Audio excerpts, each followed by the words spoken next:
Places across the southeast, actually largely sunny from the start.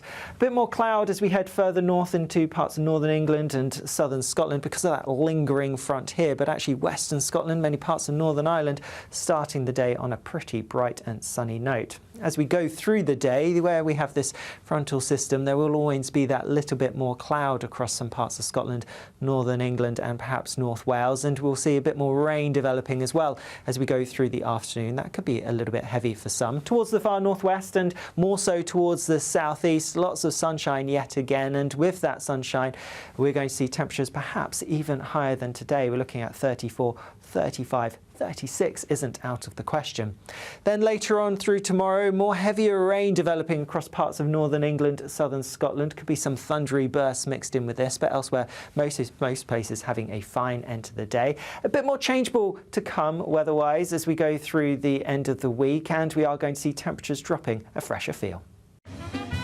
A positive outlook through the night will power through to a bright day ahead. Boxed Home Battery Storage, sponsors of weather on GB News.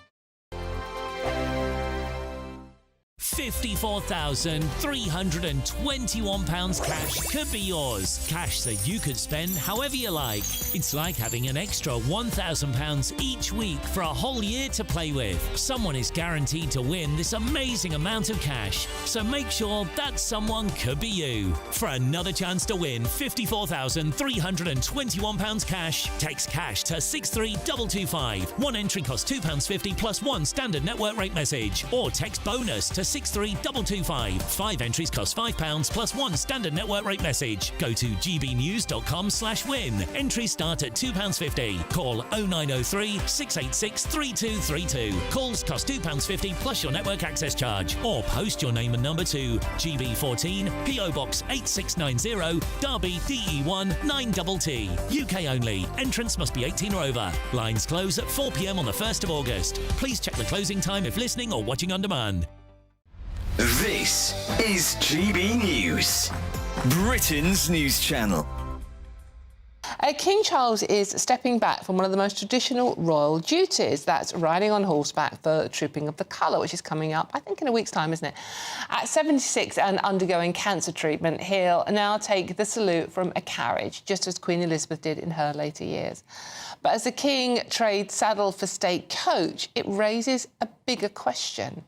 Does the pomp and pageantry of royal events like Trooping the Colour still resonate with modern Britain?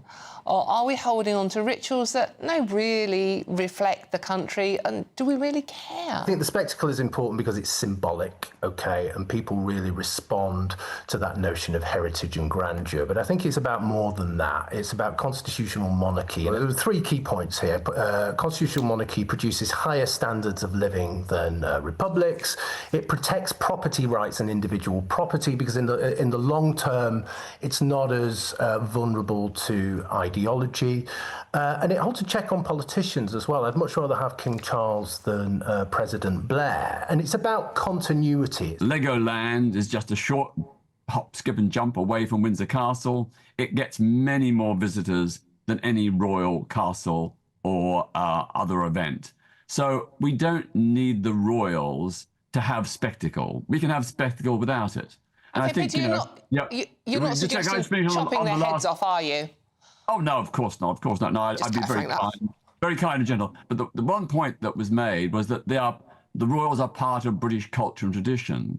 Well, in fact, the royals are German descent, who were basically, by their own internal agreement, took over the British throne. GB News, the People's Channel. GB News to win at the Trick Awards for the 3rd year in a row. So thank you so much for voting for us. First, and hopefully there'll be a few more to come down the line. GB. Thank you, thank you, thank you. It's because of you that we're proud to be the People's Channel. It's because of you that we are Britain's news channel.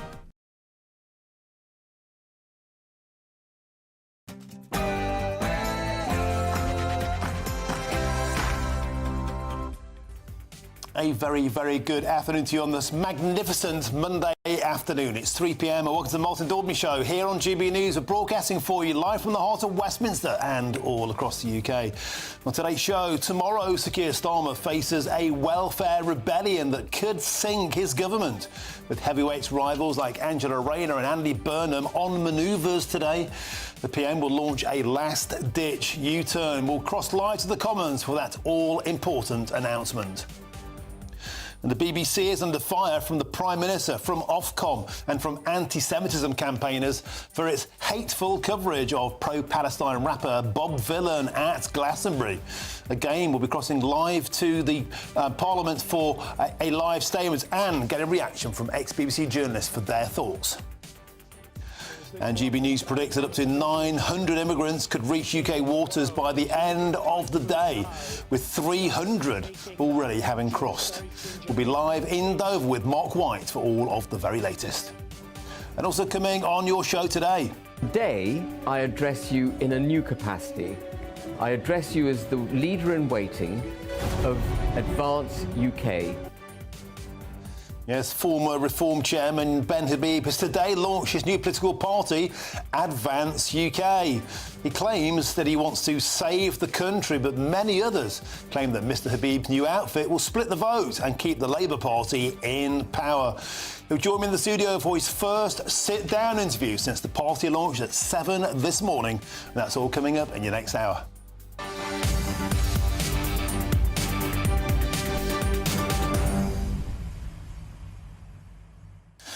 Welcome to the show. Pleasure to have your company as ever. Thank you very, very much for joining us. What is a magnificent week of weather, but it's a damp squib for the Labour Party. They are 1 year old on Saturday, but talk about teething problems. It's been an annus horribilis, calamity after calamity, with the party slipping in the polls. And tomorrow, this rebellion over welfare could be a huge backlash. We're expecting a statement in the Commons today, expecting 4 or 5 key climb downs from the Labour Party to try and satiate the will of restless backbenchers. But has the rot set in? Does Sir Keir Starmer command the authority to lead the Labour Party less than 1 year on?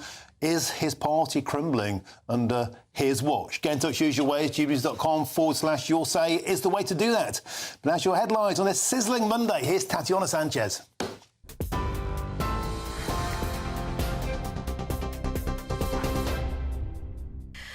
Martin, thank you. The top stories, some breaking news. A 92-year-old man has been found guilty of raping and murdering a woman born 133 years ago in what's thought to be the UK's longest cold case to reach trial.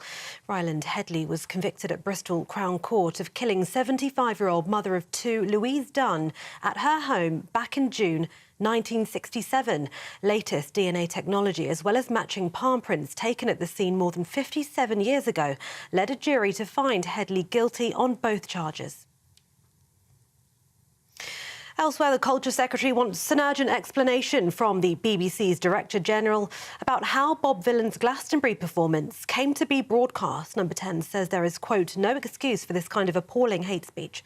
There are reports that Bob Vylan have now been dropped by the United Talent Agency and their management. The BBC said earlier that they should have pulled the live stream of the rap duo's performance, which contained, quote, utterly unacceptable and anti-Semitic sentiments. Regulator Ofcom is reportedly investigating the broadcaster after it streamed Bob Vylan shouting death to the IDF on stage. A spokesman for Ofcom said they were very concerned about the live stream and that the BBC, quote, clearly has questions to answer.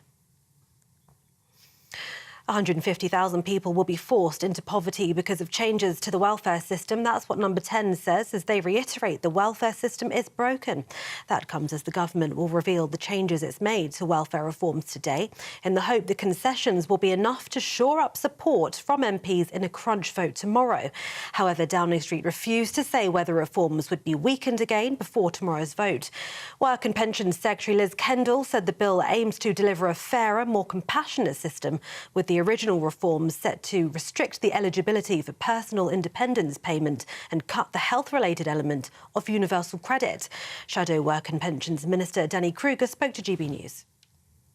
Well, we want to see real benefits reform. We are spending way too much, particularly on health and disability benefits. You know, the last government was successful in reducing unemployment benefit claims by getting people into work, but we've got, especially since COVID, millions of people languishing forever, for life, on long-term sickness benefits, and it's not good for them and it's unsustainable for the taxpayer.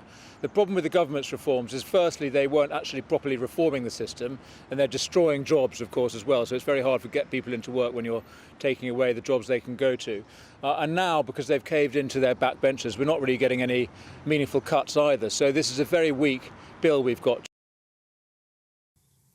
GB News sources predict up to 900 small boat migrants could reach UK waters by the end of today. That's at least 300 have already arrived in Dover illegally so far on what's expected to be the hottest day of the year. Yesterday, almost 600 migrants made that illegal crossing, with the arrivals taking the total number of Channel migrants so far this year to more than 19,000. That figure is 44% higher than the 13,272 who crossed at the same point last year. Campaign group Palestine Action is seeking to bring a legal challenge at the High Court to block the government from banning it under anti-terror laws. At an urgent hearing held at the Royal Courts of Justice today, lawyers said they would seek interim relief at a hearing on Friday, which could block the government from prescribing the group. It comes as Home Secretary Yvette Cooper is expected to publish a written statement to lay the order to make membership and support for the group illegal. The UK-US trade deal comes into effect today as British car and aerospace manufacturers are set to benefit from major tariff reductions when exporting to America. Car export tariffs have been reduced from 27.5% to 10%, and the aerospace sector has seen the removal of 10% tariffs on goods such as engines and aircraft parts. The cuts are hoped to save manufacturers hundreds of millions of pounds each year. And the Prince of Wales has visited the Lionesses squad ahead of the UEFA Women's Euros. That gets underway this week. Prince William met with England coach head Serena Wiegman with the Lionesses' first match against France to kick off on a Saturday night. The Prince is the patron of the Football Association. And those are the latest headlines. For now, more in half an hour.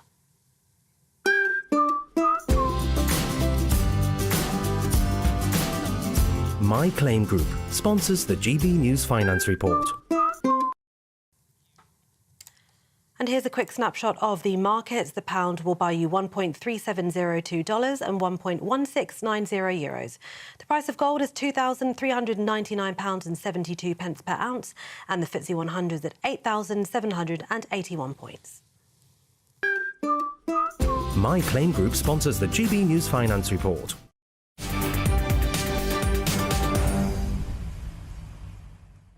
Thank you, Tatiana. Now, the Prime Minister, Keir Starmer, is facing a fresh welfare rebellion after the government's own modelling revealed that 150,000 people will still be pushed into poverty, even under the Prime Minister's already watered-down welfare reforms, which are set to be voted on by MPs tomorrow. Now, this comes as the polling guru, Sir John Curtis, says that Keir Starmer has had the worst start of any Prime Minister, with the public not knowing what he stands for. And is it any wonder? Well, I'm joined in the studio by GB News political editor Chris Hope, and also by the political commentator Andy Williams, fresh back from Glastonbury. Gentlemen, welcome to the studio. Talking about Glastonbury, what a calamity the Labour Party is facing. Meant to be the victory lap, 1 year old this weekend, but it's been a year that's been absolutely littered with teething problems, baby pun intended. And now we've got 120 MPs potentially throwing their toys out the pram. It never rains, but it pours, even during a heat wave for Sir Keir Starmer. It really does. It shouldn't be this way. They were marking the 1 year anniversary of that landslide last year, and now there's a big battle with his own MPs about saving, frankly, a paltry sum compared to the size of the benefits bill. This time last week, $5 billion was to be saved, apparently, from the benefits bill. Now it's $2 billion, because they've shaved $3 billion off by trying to do a deal not to impact on current claimants of the PIP benefits. We hear from the government this lunchtime that even 150,000 people will still be forced into poverty, or they call it relative poverty, by 2030. It was going to be 300 or 250,000, including 50,000 children. Not much better, and that's why you've got some left-wing Labour MPs already coming out the stock saying, we can't support this. Neil Duncan Jordan, he's saying no Labour MP wants to be responsible for putting people into poverty. This government must withdraw this bill. Emma Lewell, she's the MP for South Shields, I think rather good on things like other areas like the freebie stuff from the Keir Starmer. She wouldn't accept them. She told us last year at the party conference. She says it's unconscionable that the Labour government would do this. Finally, Nadia Whittome, we must stop the bill. I wonder, Martin, whether the news of the 150,000 people being forced into poverty... But she's been kicked out of the Labour Party, Whittome. She's an indie, right? Yes, she is. But these are the standard bearers. These are the ones who are driving it forward. Right. OK, so back to the time scale. So I think we're expecting a statement this afternoon. We're going to cross live to that. I think around about 3:30 from the Work and Pension Secretary Liz Kendall, if I'm correct. Correct. And we're expecting during that to be a few key measures which they're hoping will defang this rebellion. Will it work, or could there be a huge embarrassment tomorrow? Well, we think maybe 40 or 50 Labour MPs might object tomorrow. If it goes above, of course, 78, then we're looking at the government's majority being in play. That's a real worry for this government. We're not there yet, and the whips are in talks today, all day and tomorrow. Keir Starmer not doing anything public-facing today, probably on the phone to different people trying to work out what to do next. But he wants to get this through. The government recognises and tells us the damage that being on benefits can do. You're paid not to be at work. That's ridiculous. You want to deal with the productivity issues. But real concerns, I think, from this government. They can't get it through at the moment. They've watered it down. And how are we going to pay for it, Martin? Just finally, where do you find $3 billion on top of the other money for lifting the two-child benefit cap and then the winter fuel issue? All of the issues to be resolved in the autumn. A mounting shopping list, but the purse is dry. Let's get to Andy Williams now, political commentator, fresh back from Glastonbury. As I said, the reason I mentioned that, Andy Burnham was at Glastonbury. A lot of lefties were, actually. Probably why I stopped going years ago. I digress. Jeremy Corbyn was there, but Andy Burnham was saying in an audience at Glastonbury, saying that what's been announced is half a U-turn, a 50% U-turn, urging MPs to vote against the whole bill. Angela Rayner being touted. Andy Burnham, of course, seen by many as the king in waiting as a potential Labour leader. Are they sniffing blood? Are they sensing weakness with Sir Keir Starmer and their own manoeuvres, Andy? I think quite possibly. I mean, firstly on Andy Burnham, if he really thinks it's a good idea to sink a flagship bill of this government, then he doesn't care as much about having a Labour government in place as I thought he might do. If this Labour government is going to be for anything, it has to do things like tackle the welfare bill. It has to do radical reform. And I know this isn't specifically about PIP, but we're in a position where if you look at sickness benefits, for example, twice as many sickness benefit claims are being approved today versus in 2010. 80% of sickness benefit claims are approved. And there is an incentive for DWP assessors to be approving more claims. So there's all sorts of aspects of that system that are broken, and I think this Labour government is absolutely right to be seeking to address it. Now, the challenge, of course, is they've got to face down the hard left of the Labour Party. And time again, when this government is coming up against problems, it's the hard left who aren't serious about being in government. I wonder, Chris Hope, as well, if this excuse, and it feels like an excuse, that came over the weekend, Sir Keir Starmer was distracted by NATO. Fair enough, there was that firebomb attack on the property he owned as well. And he said he took his eye off the ball with the welfare bill, which sounds a lot to many like the dog ate my homework. Isn't it a bit of an excuse? Like, how can you not be on the ball and then you return to the country? A lot of people saying he's away too often, 27 trips, never hear Keir. Is that part of the problem? He's taking his eye off domestic politics and allowed this to fester on the backbenches. I think you could say he has done. I mean, here's an individual who liked Davos more than Parliament. He said that in January 2023 to a kind of slightly, I would say, a friendly podcast to his worldview. I won't name it for you, Martin, but you know what I want. I mean, I think he's a feeling that he likes being out and about. I've been with him, lucky enough to be with him, reporting for you on the world stage. He is good at it. I mean, he does get on with Donald Trump. maybe Donald Trump sees him as a kind of tribune of the king. Trump likes the king, but even so, he gets on well. He's done a deal for trade. He's done a deal with Canada, most recently on the transatlantic trade partnership. He had the G7, for goodness sake, discussing small boats. These are issues he cares about.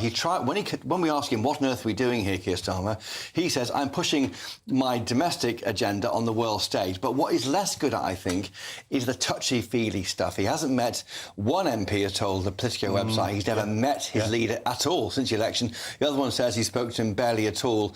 I think this touchy-feely stuff he finds it more difficult, but that, of course, is the nuts and bolts of politics, particularly getting through contentious legislation. Andy Williams, back to Glastonbury again. 4:30 this afternoon, Lisa Nandy expected to address the Commons on the disgraceful scenes that happened there. You were at the festival. I understand you weren't at that particular performance, shall we call it, by the individual in question.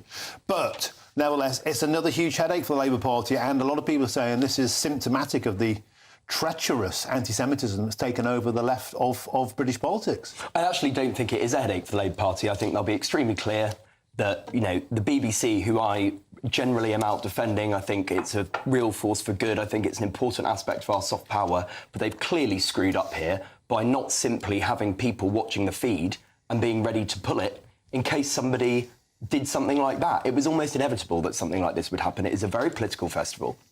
Does it concern you, though, Andy, that there were thousands of liberal, white, middle-class morons singing along with a death chant to the IDF? Well, is that symptomatic, actually, of a deeper malaise we have in Britain? We'll discuss this much later in the show, and it has to be said, people from the political left seem to be buying into this cancer.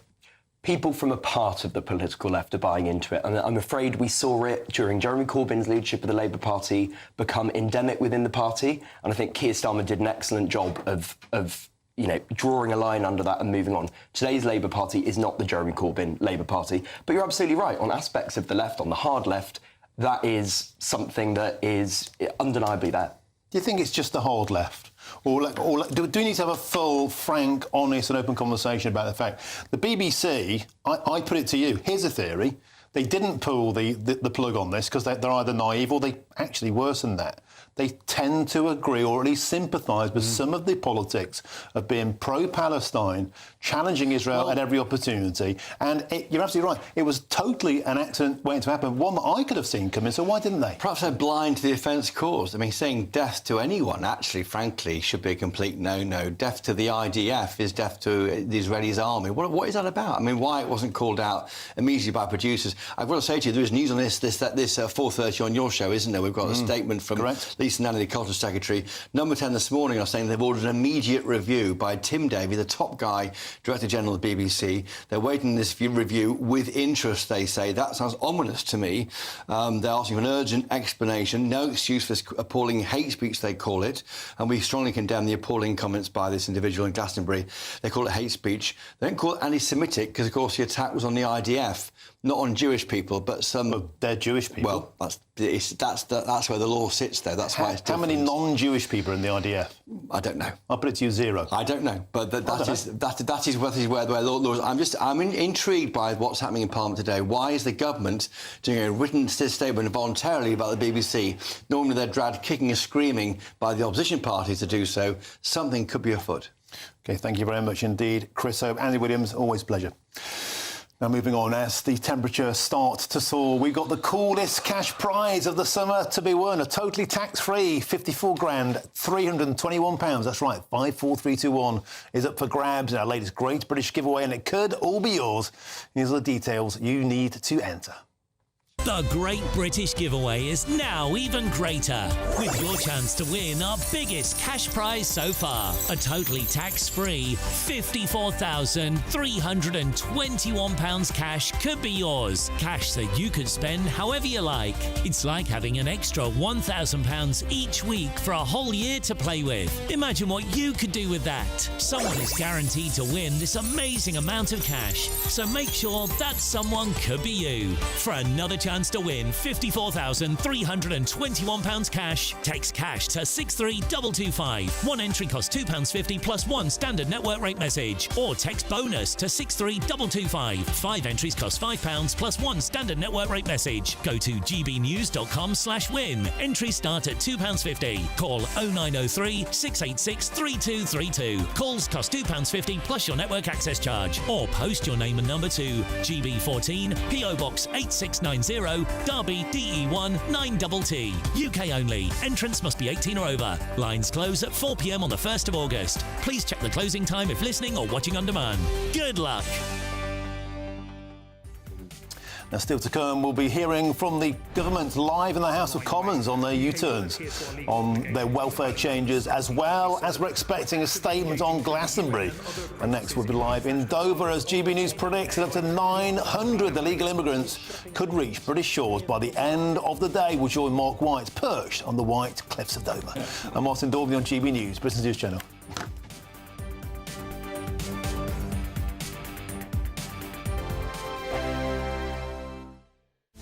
This is Britain's Newsroom, where your voice matters. It's just astonishing. With expert analysis and honest opinion, we don't just keep you informed. We bring you unique perspectives you won't see anywhere else. Can't argue with any of that. When the news happens, it happens here. On Britain's Newsroom, weekdays from 9:30 a.m. Only on GB News. No matter the state it's in, this is our nation. Join me, Jacob Rees-Mogg, for a genuine, honest discussion on where we have been, where we are going, and where we are with the people who set the direction. That's State of the Nation every Monday and Tuesday at 8 o'clock. Only on GB News, the People's Channel. At GB News, we love to hear from you, our loyal community. So drop us a line at gbnews.com/yoursay. There you can talk to each other and also to the presenters live on air. gbnews.com/yoursay, because GB News is your channel, Britain's news channel. Hi, I'm Michelle Dewberry, and my show is your opportunity to cut through all the noise and dive in headfirst to some robust debates. Ideas clash. Situation, because the failure is you're deliberately avoiding my point. Nothing's held back, And if you think this is the end of it, wait for more. and we do not shy away from the difficult stuff. Sometimes I want to shake people and say, if only you understood. So join me on Jubes and Co weeknights at 6 p.m. only on GB News, Britain's news channel. Good Afternoon Britain isn't just about us. The wonderful thing about this programme is it's about everyone watching. It's an interactive programme. Well, there absolutely is something to see here, and we're going to be talking about it more. Whether it's breaking royal news, please bring us up to date, or indeed a particularly punchy speech in the House of Commons. Very, very curious. We bring it to you live, and then we bring you live reaction as well. That's Good Afternoon Britain, weekdays from midday. Only on GB News, the People's Channel, Britain's news channel. Westminster's full of talk, but out here, it's the real world. Am I allowed to talk then? No, that's it. This is where it matters, real people and real lives. That's what politics is all about. The fact is Trump made a good start, no. Straight answers, no spin, and just a couple of pints. How many fingers have I got up? About 10. So join me for Lee Anderson's Real World every Friday at 7 p.m. only on GB News. The People's Channel, Britain's news channel. You want to know what's really going on in the corridors of power? Labour don't know what to do with you half the time, and that makes you quite lethal in the chamber. Get behind the headlines with Chopper's Political Podcast. Join me, Christopher Hope, as I sit down with the great and the good of British politics. We'll see where this ruling takes us. These are the stories shaping our nation. Chopper's Political Podcast, available now on all platforms. Listen in and stay ahead. Britain's Newsroom with Andrew and Beth. Hello, everyone. Patrick Christie's here. I'm Michelle Dewberry. Britain's news channel. Access the stories that matter to you. Take the GB News family with you on any device. And as long as you have an internet connection, tune in to GB News anywhere on the planet or beyond. GB News, the People's Channel, Britain's news channel.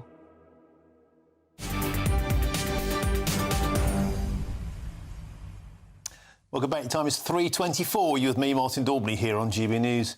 Now to the ongoing situation in the English Channel. Once again, as GB News sources can predict that 900 small boat immigrants could reach UK shores by the end of today, with 300 already having arrived into Dover Harbour already this day. Now we can speak with GB News' Home and Security Editor, Mark White. Mark, you're there, perched on the White Cliffs of Dover like our very own version of Admiral Lord Nelson, keeping out a beady eye. Tell us, yet again, the boats are endless. They're not stopping. What's the latest tally?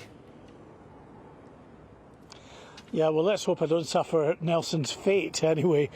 We can bring you right up to date on the figures, actually, as we zoom in to show you more activity here at Dover Harbour. It has been the most phenomenally busy day out in the English Channel, and no sign of an end to that activity yet. What you're looking at there is the Border Force vessel Volunteer, now docked at the harbour. It's come into the place that was occupied until about 10 minutes ago by another Border Force vessel, Defender.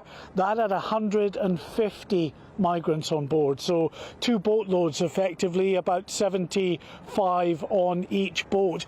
Then above the Border Force vessel Volunteer, as those migrants are coming off, is the Border Force vessel Typhoon, which has also just arrived in the harbour. Martin, they're stacking up here at Dover Harbour with another Border Force vessel, Hurricane, currently further south towards Dungeness. It's just picked up another migrant boatload, and it will be heading back here to Dover Harbour as well. My producer told me that we were on about 450 so far today, but that doesn't include these 2 boatloads that are in. They probably both got double boatloads on each, so I think the 2 of them together is probably going to take us up to 750, maybe towards 800, and then we've got what's still happening out in the Channel. So, as I say, a phenomenally busy day. We can show you actually, Martin, some video that we've obtained of the other side of the Channel, one of the launches from the French coast, and people in the water up to their waist there. Now, it's this type of activity that the French police have promised they're finally going to get tough on and start pushing back the small boats in shallow water. But having said that, there's a court case taking place today, starting today in France, brought by an activist group who are trying to stop the French police from pushing back those small boats. We can also show you some other images of items discarded on the beach as the migrants got into the dinghies. This is because the people smugglers tell them to ditch their passports and to ditch their money and to ditch their mobile phones, because that way they can invent a backstory that's perhaps just a bit more conducive to them getting granted asylum. So, Martin, you know, this is part and parcel of what we have seen in terms of this migration crisis over the last 6 years. It's become very sophisticated, with lots of advice given to the migrants who come across the English Channel, telling them how best to ensure that they are granted asylum at the end of the day. And despite what Sir Keir Starmer said on his first day in office a year ago this week, when he said he was going to smash the gangs, far from it. We are now close to 50% up in terms of the numbers who have crossed so far this year. By the end of today, it's likely to be knocking 20,000. That's almost 50% up on where we were at this point last year, Martin. Just think about that. We're not even into the summer months proper yet. It's July, August, September and even October when you get these flat calm days where you get very significant numbers. Well, it's hard to imagine you get more significant than the days we're just witnessing. White, as we can see there, pictures on our screen. Again, the very best in the business, you boys down there, keeping this vigil, a beady eye on Dover there. An endless procession of military-age men coming ashore. But don't worry, Mark White, let's not worry, because a diplomatic solution is in sight. Sir Keir Starmer and Emmanuel Macron have agreed a significant one-in, one-out deal, Mark White. No doubt that will save the day. Well, it's going to be strange to see how this one actually operates. We are, by the sounds of it, going to take in as many migrants as are returned by the French. I mean, clearly they hope that it might be something that smashes the actual small boat smuggling business model. It's not going to end the migration crisis if we're still going to be taking as many people from France at the end of the day. And I don't think it's going to actually make that big an impact on the small boats crisis unless it literally is one in, one out. So for every migrant that does come across by small boat, they are returned to France. If it's not 100% of that, then these people that have trekked thousands of miles to make this crossing to what they see as, you know, a great new life here in the UK, they're going to take that chance.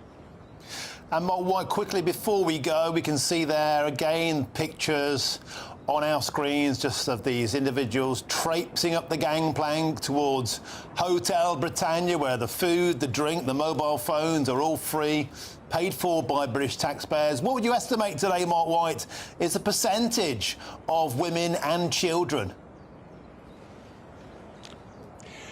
Well, I can tell you for sure it'll be about 85% men. It always is. It's actually grown from the late 70% percentile, sort of at the beginning of this migrant crisis, to now being predominantly males. Around about 82 to 85% are males. And sometimes what you will see are certain days where you will get a boatload that is predominantly female and children. They're known as family days. However, that's going to change as well because of the more robust tactics we're told that the French police are going to adopt. So that's going to mean that the people smugglers, who always like to try and stay one step ahead of the police, are going to ensure they put women and children, only 2 or 3, but enough, on every single boat to ensure that the French can't get robust, because the French have already said they won't push back any boat that has women or children on board it. They've already, you know, telegraphed to the people smugglers what they won't do, so you know exactly what they'll do. And there we go, we have it there. Women and children being used as shields by people smugglers who don't give a damn about the safety of these individuals. Mark White, can I thank you and our cameraman and producers down there once again for this bird's eye view of what's happening out there at Dover. No other TV channel is doing this. Excellent work, Mark White. Thank you for joining us, as ever, from Dover. Now, soon we're going to be crossing to the Commons for a statement from Liz Kendall on the situation around the Benefits Rebellion in the Labour Party. But first, here's your headlines with Tatiana Sanchez.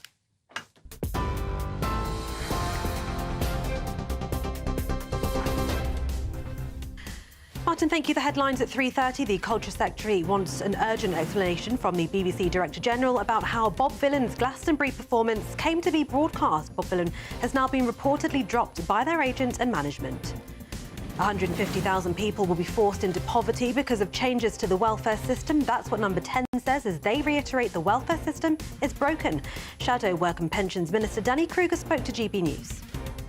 We want to see the benefit bill actually come down over time, and we want to see growth in jobs, and we don't want to see new tax rises. If the government can commit to those 3 conditions, then we'd be prepared to support them in the bill tomorrow, but it doesn't look like that's going to happen.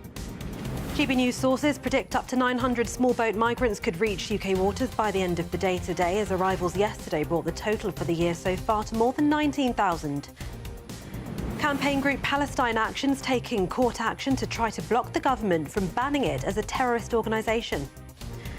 And temperatures are expected to hit 34 degrees Celsius today, with an amber heat health alert in place for large parts of the country. Those are the headlines for now. More news at the top of the hour. For the very latest GB News direct to your smartphone, sign up to News Alerts by scanning the QR code or go to gbnews.com/alerts. Now, coming up next, we are going live to that statement in the House of Commons. We're expecting Liz Kendall to outline some U-turns that may satiate those restless backbenchers. That's next with me, Martin Daubney, and Chris Hope. Hello again, this is your latest Met Office weather update for GB News. Whilst not everywhere has the hot weather at the moment, across parts of the southeast in particular through today, temperatures have been exceptionally high, and it could be a little bit hotter still for some in the southeast as we go into tomorrow. High pressure though drifting away towards the east, and actually there is a frontal system towards the northwest as we go through today. That's brought some rain across parts of Scotland and Northern Ireland. That rain's going to turn a little bit more intense perhaps as we go through this evening and overnight, before eventually fizzling out as it gradually makes its way southeastwards into parts of northern England. So not a huge amount of rain expected here. Many places actually having a dry night, but it is going to be a warm and humid night, especially in the south. Some places staying above 20 Celsius, a tropical night perhaps, and that does mean it's going to be pretty uncomfortable for sleeping.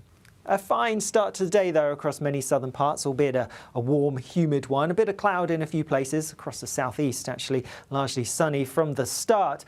A bit more cloud as we head further north into parts of northern England and southern Scotland because of that lingering front here, but actually western Scotland, many parts of Northern Ireland, starting the day on a pretty bright and sunny note. As we go through the day, where we have this frontal system, there will always be that little bit more cloud across some parts of Scotland, northern England and perhaps North Wales, and we'll see a bit more rain developing as well as we go through the afternoon. That could be a little bit heavy for some. Towards the far northwest and more so towards the southeast, lots of sunshine yet again, and with that sunshine we're going to see temperatures perhaps even higher than today. We're looking at 34, 35, 36 isn't out of the question. Then later on through tomorrow, more heavier rain developing across parts of northern England, southern Scotland. Could be some thundery bursts mixed in with this, but elsewhere most places having a fine end to the day. A bit more changeable to come weather-wise as we go through the end of the week, and we are going to see temperatures dropping a fresher feel.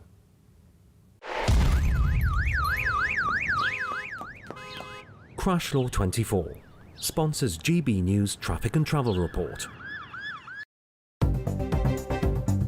Good afternoon. This is the latest AI travel news from gbnews.com. The M73 Junction 2 northbound off-slip is closed for roadworks, requiring diversions and longer travel times. Westbound A48M closure at Pound Hill Overbridge to M4 St Mellons involves diversions. M53 northbound at Junction 7 has one lane open, causing minor disruptions. M1 northbound in Northamptonshire has two lanes closed between junction 16 and 18, leading to 30-minute delays. On the trains, Avanti West Coast and TransPennine Express report major disruptions between Carlisle, Glasgow and Edinburgh. For more travel news, go to gbnews.com. Crash Law 24 sponsors GB News Traffic and Travel Report.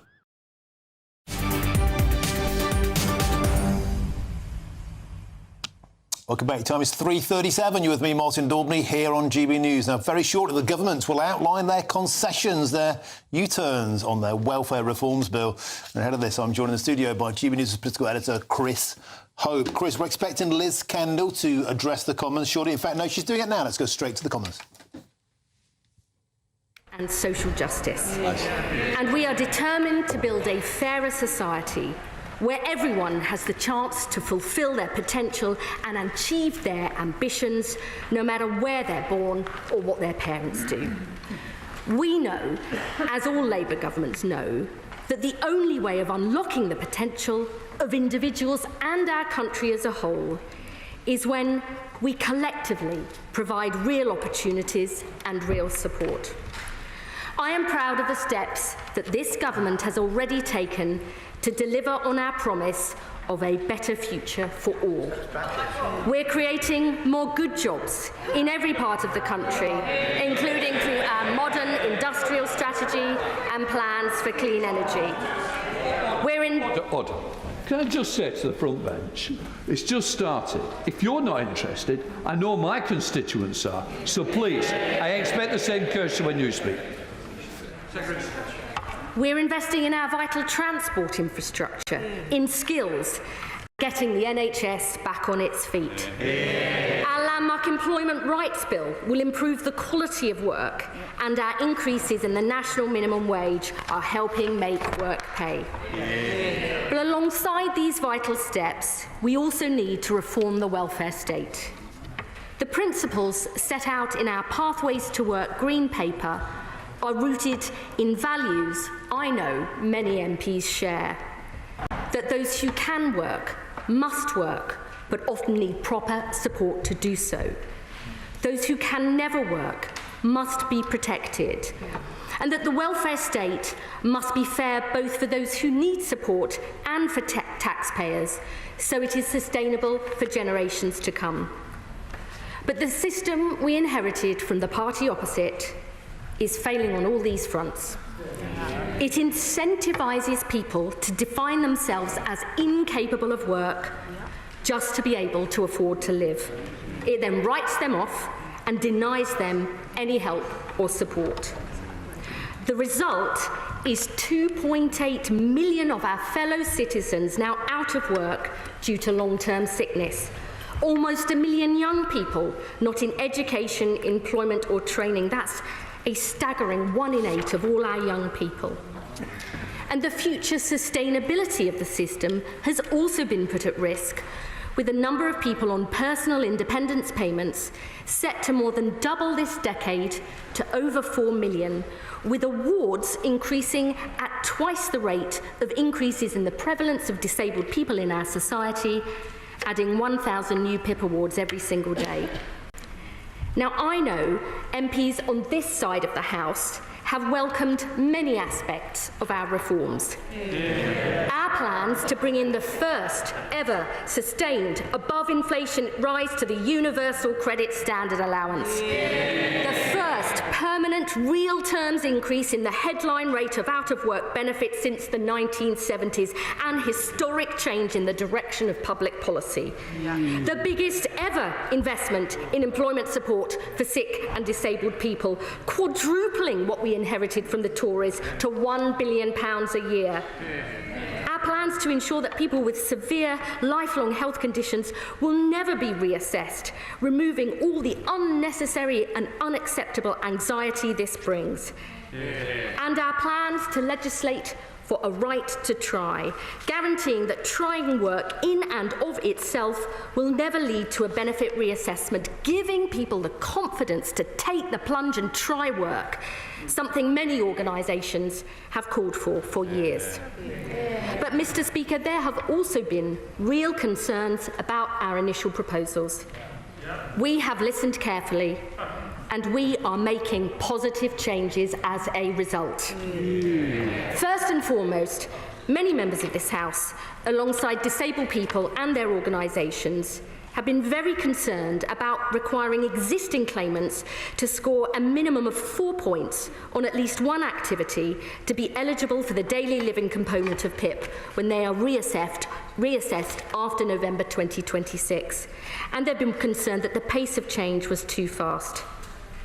I fully understand that even though 9 out of 10 people claiming PIP when the changes come in would be unaffected by the end of this Parliament, that this has caused deep and widespread anxiety amongst existing claimants because they rely on the income from PIP for so many different aspects of their lives. So we will now ensure the new 4-point requirement will only apply to new claims from November 2026. This means no existing claimants will lose PIP because of the changes brought forward in this bill, and existing claimants of passported benefits like carers allowance will continue to get them too. Now, some people have said they're concerned it will create a two-tier system. But I would say to the House, including members opposite, that our benefit system often protects existing claimants from new rates or new rules because lives have been built around that support, and it's often very hard for people to adjust. For example, some people still receive the severe disablement allowance, which was closed to new claims in 2001. When Labour introduced the local housing allowance in 2008, existing claimants stayed on the old higher rates of housing benefit, and many people are still on DLA, which replaced PIP in 2013. So we believe protecting existing claimants whilst beginning to focus PIP on those with higher needs for new claimants going forward strikes the right and fair balance. The second important question raised by members was seeing more details of our wider review of the PIP assessment before being asked to vote on the changes in this bill, and many MPs also want to know the views and voices of disabled people will be heard at the heart of our plans. So we have today published the terms of reference for our wider PIP review, led by the Minister for Social Security and Disability, to ensure this vital benefit is fit for the future, taking account of changes in society since it was first introduced. The review will look at the role of the PIP assessment, including activities, descriptors, and the associated points, to ensure these properly capture the impact of long-term health conditions and disability in the modern world. And it will be co-produced with disabled people, their organisations, clinicians, other experts and MPs before reporting to the Secretary of State by autumn next year and implemented as soon as possible thereafter. The third issue of concern was that our plans to freeze the universal credit health top-up for existing claimants and for future claimants with severe lifelong health conditions and those at the end of life would not protect incomes in real terms, even with the increase in the universal credit standard allowance.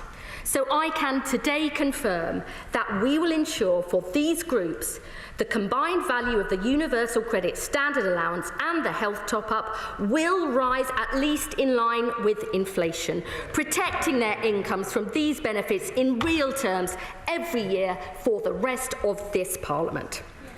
And together with the changes to our proposals for PIP, this will ensure no existing claimants are put into poverty as a result of the changes in this bill. And finally, Mr. Speaker, whilst there has been widespread support for the extra investment we are putting into employment support for sick and disabled people, I know many honourable members on this side of the House have been concerned that this isn't enough.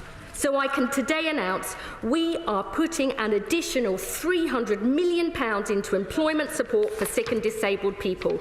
So we will be delivering a total of £600 million for support next year, £800 million the year after, and £1 billion in 28-29, increasing our total spending on employment support for sick and disabled people to £3.8 billion over this Parliament, because disabled people who can work shouldn't wait to have the same rights and chances to work as everybody else. And the measures we are announcing today will cost around £2.5 billion in 2029-30, and the overall savings and costing of our reform package will be certified by the OBR in the normal way at the next fiscal event. Mr. Speaker, welfare reform is never easy, but it is essential, because there is no route to equality or social justice based on greater benefit spending alone.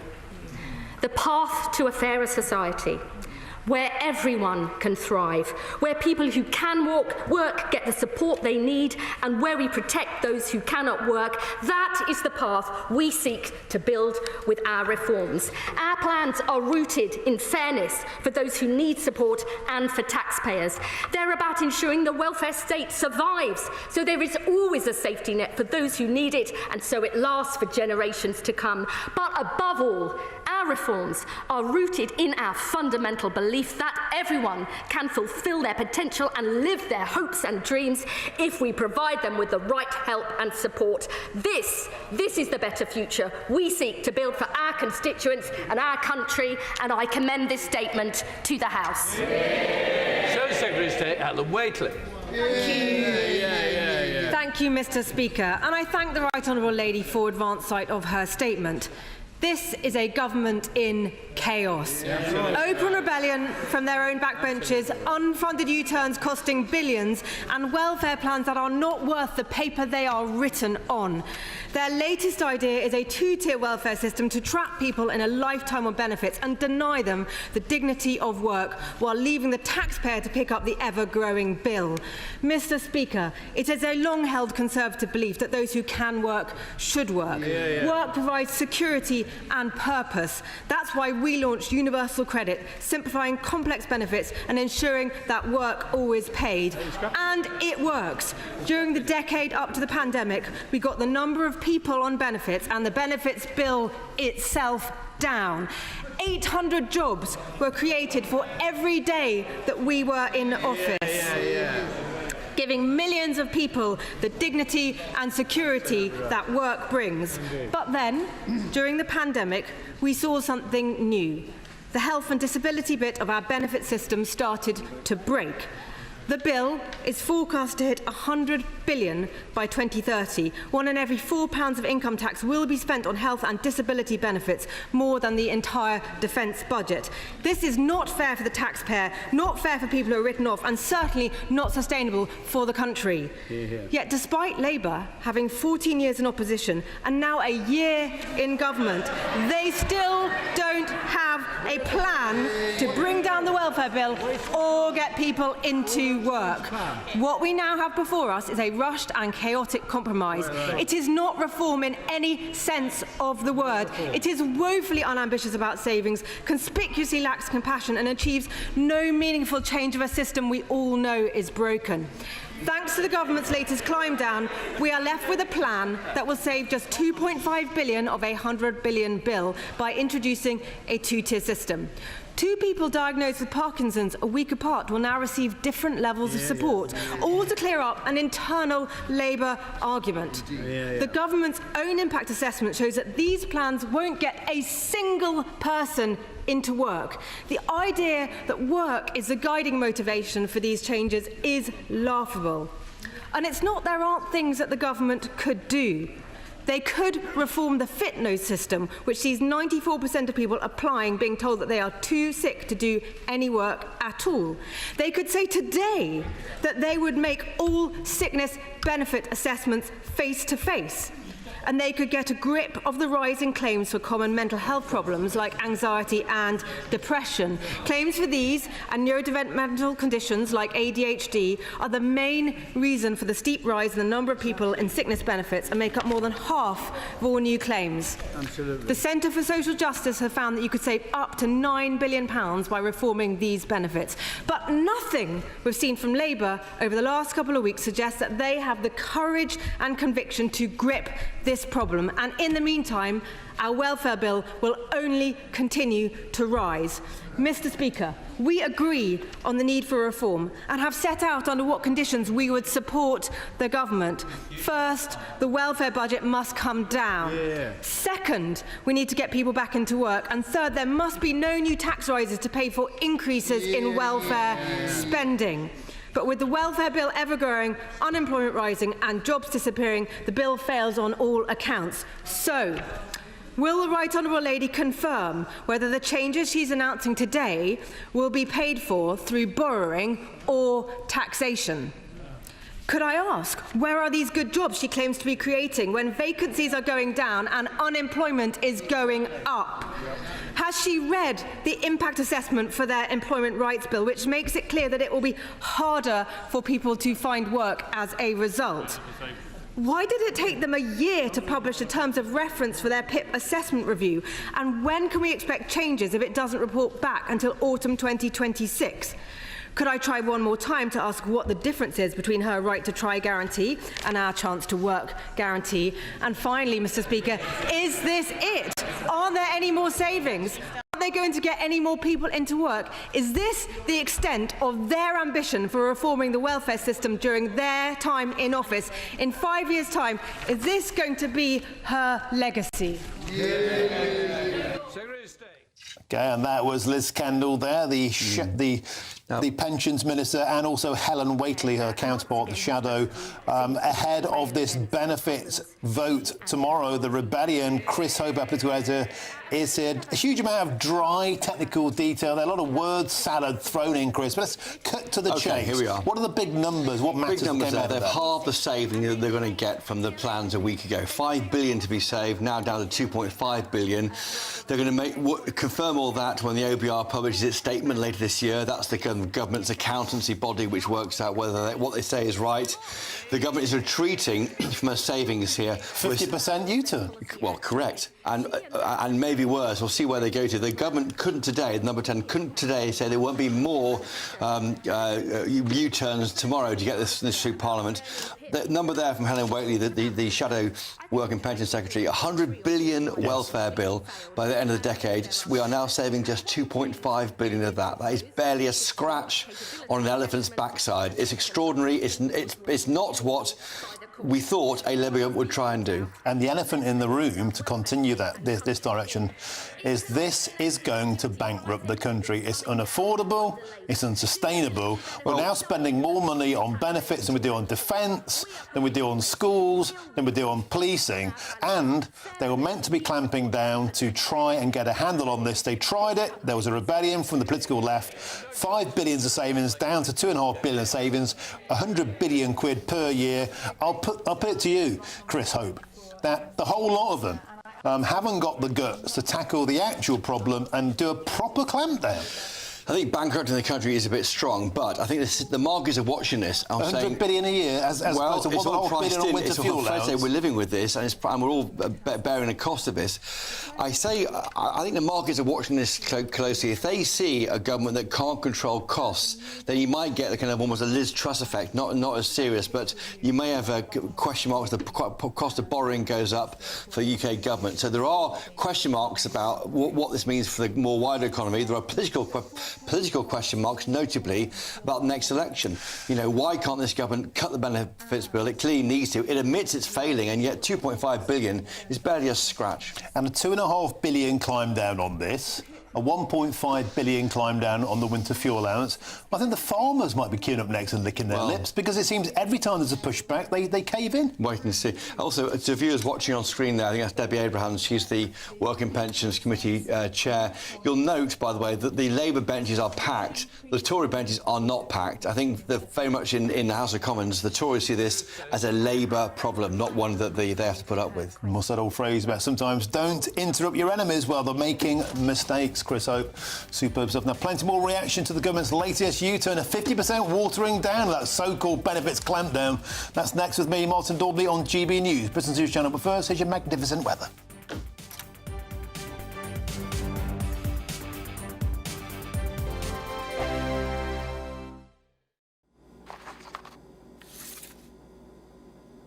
Crash Law 24 sponsors GB News Traffic and Travel Report. Good afternoon. This is the latest AI travel news from GBNews.com. In Northamptonshire, a collision on the M1 northbound between junction 16 and 18 has closed 2 lanes, causing delays of up to 40 minutes. In North Somerset, the M5 southbound entry slip at junction 19 is blocked by a broken-down vehicle. In Surrey, congestion continues on the M25 anti-clockwise at junction 12 with a 10-minute delay. And on the trains, Avanti West Coast faces disruptions between Carlisle and Glasgow Central, while TransPennine Express reports issues between Carlisle and Glasgow Central and delays between York and Darlington. Stay updated with GB News. For more travel news, go to gbnews.com. Crash Law 24 sponsors GB News Traffic and Travel Report. Imagine having an extra £1,000 to spend each week for an entire year. £54,321 in tax-free cash could be yours. Cash to spend however you like. £54,321 in cash could be landing in your bank account this year. For another chance to win £54,321 cash, text cash to 63225. One entry costs £2.50 plus one standard network rate message. Or text bonus to to 63225. 5 entries cost £5 plus 1 standard network rate message. Go to gbnews.com/win. Entries start at £2.50. Call 0903 686 3232. Calls cost £2.50 plus your network access charge. Or post your name and number to GB14 PO Box 8690 Derby DE1 9TT. UK only. Entrance must be 18 or over. Lines close at 4 p.m. on the 1st of August. Please check the closing time if listening or watching on demand. Good Afternoon Britain isn't just about us. The wonderful thing about this programme is it's about everyone watching. It's an interactive programme. Well, there absolutely is something to see here, and we're going to be talking about it more. Whether it's breaking royal news, please bring us up to date, or indeed a particularly punchy speech in the House of Commons. Very, very curious. We bring it to you live, and then we bring you live reaction as well. That's Good Afternoon Britain, weekdays from midday. Only on GB News, the People's Channel, Britain's news channel. You want to know what's really going on in the corridors of power? Labour don't know what to do with you half the time, and that makes you quite lethal in the chamber. Get behind the headlines with Chopper's political podcast. Join me, Christopher Hope, as I sit down with the great and the good of British politics. We'll see where this ruling takes us. These are the stories shaping our nation. Chopper's political podcast, available now on all platforms. Listen in and stay ahead. Voted for GB News to win at the Trick Awards for the 3rd year in a row. So thank you so much for voting for us. First, and hopefully there'll be a few more to come down the line. Thank you, thank you, thank you. It's because of you that we're proud to be the People's Channel. It's because of you that we are Britain's news channel.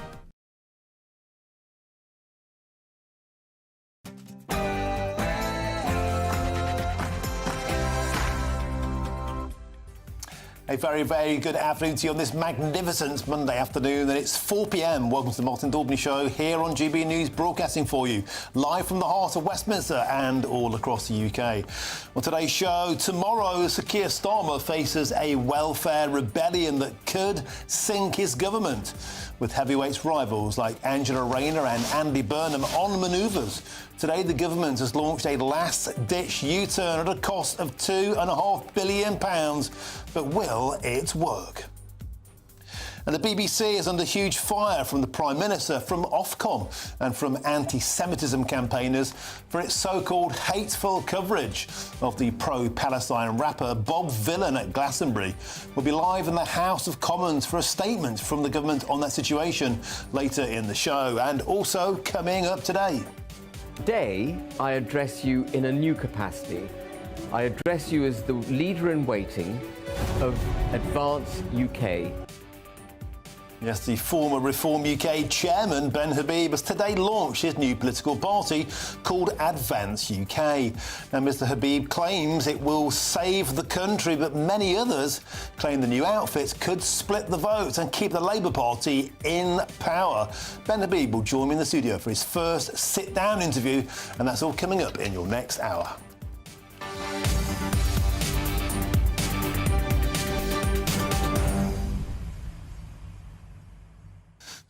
Welcome to the show. Well, for a sizzling Monday, we've also had some red-hot political action already in this past hour. The Labour Party has watered down its benefits clampdown by 50%. £5 billion was meant to be the saving out of a monstrous £100 billion per year benefits bill by the end of this decade. Now a mere £2.5 billion will be saved. Later in the show, around about half an hour's time, we're expecting Lisa Nandy, the Media and Culture Secretary, to speak on the situation at Glastonbury. Now, with the BBC having a year off next year because Glastonbury is going fallow, they rest the field, is this a time for the government to intervene, for the BBC to press the pause button, to review its coverage? Because let's face it, it cannot carry on like this. The Glastonbury coverage has become hate-filled in parts. Thousands and thousands of white, liberal, middle-class people in a field shouting along, death, death to the IDF, in what many people are now considering a hate crime worthy the Israeli minister in this past hour, calling for Tim Davie, the BBC Director General, to resign over what is becoming a huge political scandal. And we'll have a statement from the Commons in around about half an hour time on that. Get in touch usual way. GBnews.com/your say is the way to do it. But now here's your headlines, and here's Tatiana Sanchez. Ooh.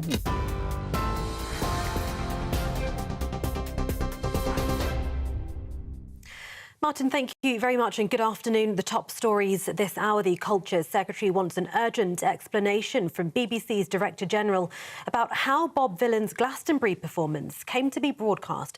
Number 10 is saying there is, quote, no excuse for this kind of appalling hate speech. There are reports that Bob Vylan have now been dropped by the United Talent Agency and their management. The BBC said earlier that they should have pulled the live stream of the rap duo's performance, which contained, quote, utterly unacceptable and anti-Semitic sentiments. Regulator Ofcom is reportedly investigating the broadcaster after it streamed Bob Vylan shouting death to the IDF on stage. A spokesman for Ofcom said they were very concerned about the live stream and that the BBC, quote, clearly has questions to answer. Elsewhere, 150,000 people will be forced into poverty because of changes to the welfare system. That's what Number 10 says as they reiterate the welfare system is broken. That comes as the government reveals the changes it's made to welfare reforms today in the hope the concessions will be enough to shore up support from MPs in the crunch vote tomorrow. Work and Pensions Secretary Liz Kendall said the bill aims to deliver a fairer, more compassionate system, with the original reform set to restrict the eligibility for personal independence payment and cut the health-related elements of universal credit. The system we inherited from the party opposite is failing on all these fronts. It incentivises people to define themselves as incapable of work just to be able to afford to live. It then writes them off and denies them any help or support. The result is 2.8 million of our fellow citizens now out of work due to long-term sickness. Almost 1 million young people not in education, employment or training. That's a staggering 1 in 8 of all our young people. In other news, GB News sources predict up to 900 small boat migrants could reach UK waters by the end of today. That says at least 300 have already arrived in Dover illegally so far on what's expected to be the hottest day of the year. Yesterday, almost 600 migrants made the illegal crossing, with the arrivals taking the total number of Channel migrants so far this year to more than 19,000. That figure is 44% higher than the 13,272 who crossed at the same point last year. Campaign group Palestine Action is seeking to bring a legal challenge at the High Court to block the government from banning it under anti-terror laws. At an urgent hearing held at the Royal Courts of Justice today, lawyers said they would seek interim relief at a hearing on Friday, which could block the government from prescribing the group. It comes as Home Secretary Yvette Cooper is expected to publish a written statement to lay the order to make membership and support for the group illegal. A 92-year-old man has been found guilty of raping and murdering a woman born 133 years ago in what's thought to be the UK's longest cold case to reach trial. Ryland Headley was convicted at Bristol Crown Court of killing 75-year-old mother of two, Louisa Dunn, at her home back in June 1967. Latest DNA technology, as well as matching palm prints taken at the scene more than 57 years ago, led a jury to find Headley guilty on both charges. The UK-US trade deal comes into effect today as British car and aerospace manufacturers are set to benefit from major tariff reductions when exporting to America. Car export tariffs have been reduced from 27.5% to 10%, and the aerospace sector has seen the removal of 10% tariffs on goods such as engines and aircraft parts. The cuts are hoped to save manufacturers hundreds of millions of pounds each year. And the Prince of Wales has visited the Lionesses squad ahead of the UEFA Women's Euros. That gets underway this week. Prince William met with England's head coach, Sharina Wiegman, with the Lionesses' first match against France to kick off on Saturday night. The Prince is the patron of the Football Association. And those are the latest headlines for now. More news in half an hour.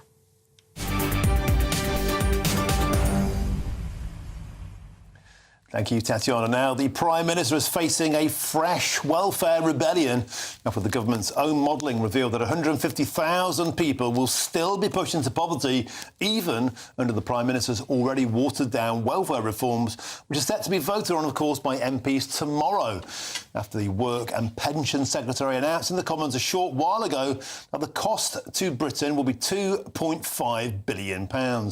Now, this comes as the polling guru, Sir John Curtis, says that Keir Starmer has had the worst start of any Prime Minister with the public not knowing what the PM even stands for. And is it even any wonder? Well, I'm joined in the studio by GBNews political editor Chris Hope. Chris, welcome back.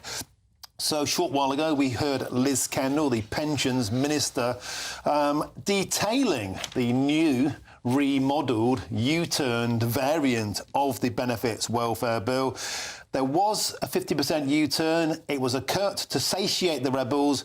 Talk us through the numbers, and has it calmed down the troops on the backbenchers? So the numbers on it's just stepping back from the detail here, Martin. £2.5 billion spending package announced today for benefits. That means that the saving, which is meant to be £5 billion, is now going to be £2.5 billion by 2029, 2030. £2.5 billion out of a bill of £100 billion, more than the defence budget, nearly as much as the NHS budget, a huge budget, amount of money paying people not to be at work. That's the problem here. The government knows there's a problem. They say it's not working. They wring their hands about the benefit system, but they can't appear to find the gumption to overhaul it and do the necessary work. And what's depressing, I think, for people is that many think, rightly, that only a Labour government can do this. They have the permission to be a kind of caring government. They can do it in a way the Tories wouldn't have the political space to do. If Labour can't do it, it may never get reformed. Not sure about that. And that last word there might be the key. Has there been any reaction from the Labour Party, key figures? Has this mini U-turn, this demi U-turn, been enough to keep the troops calm?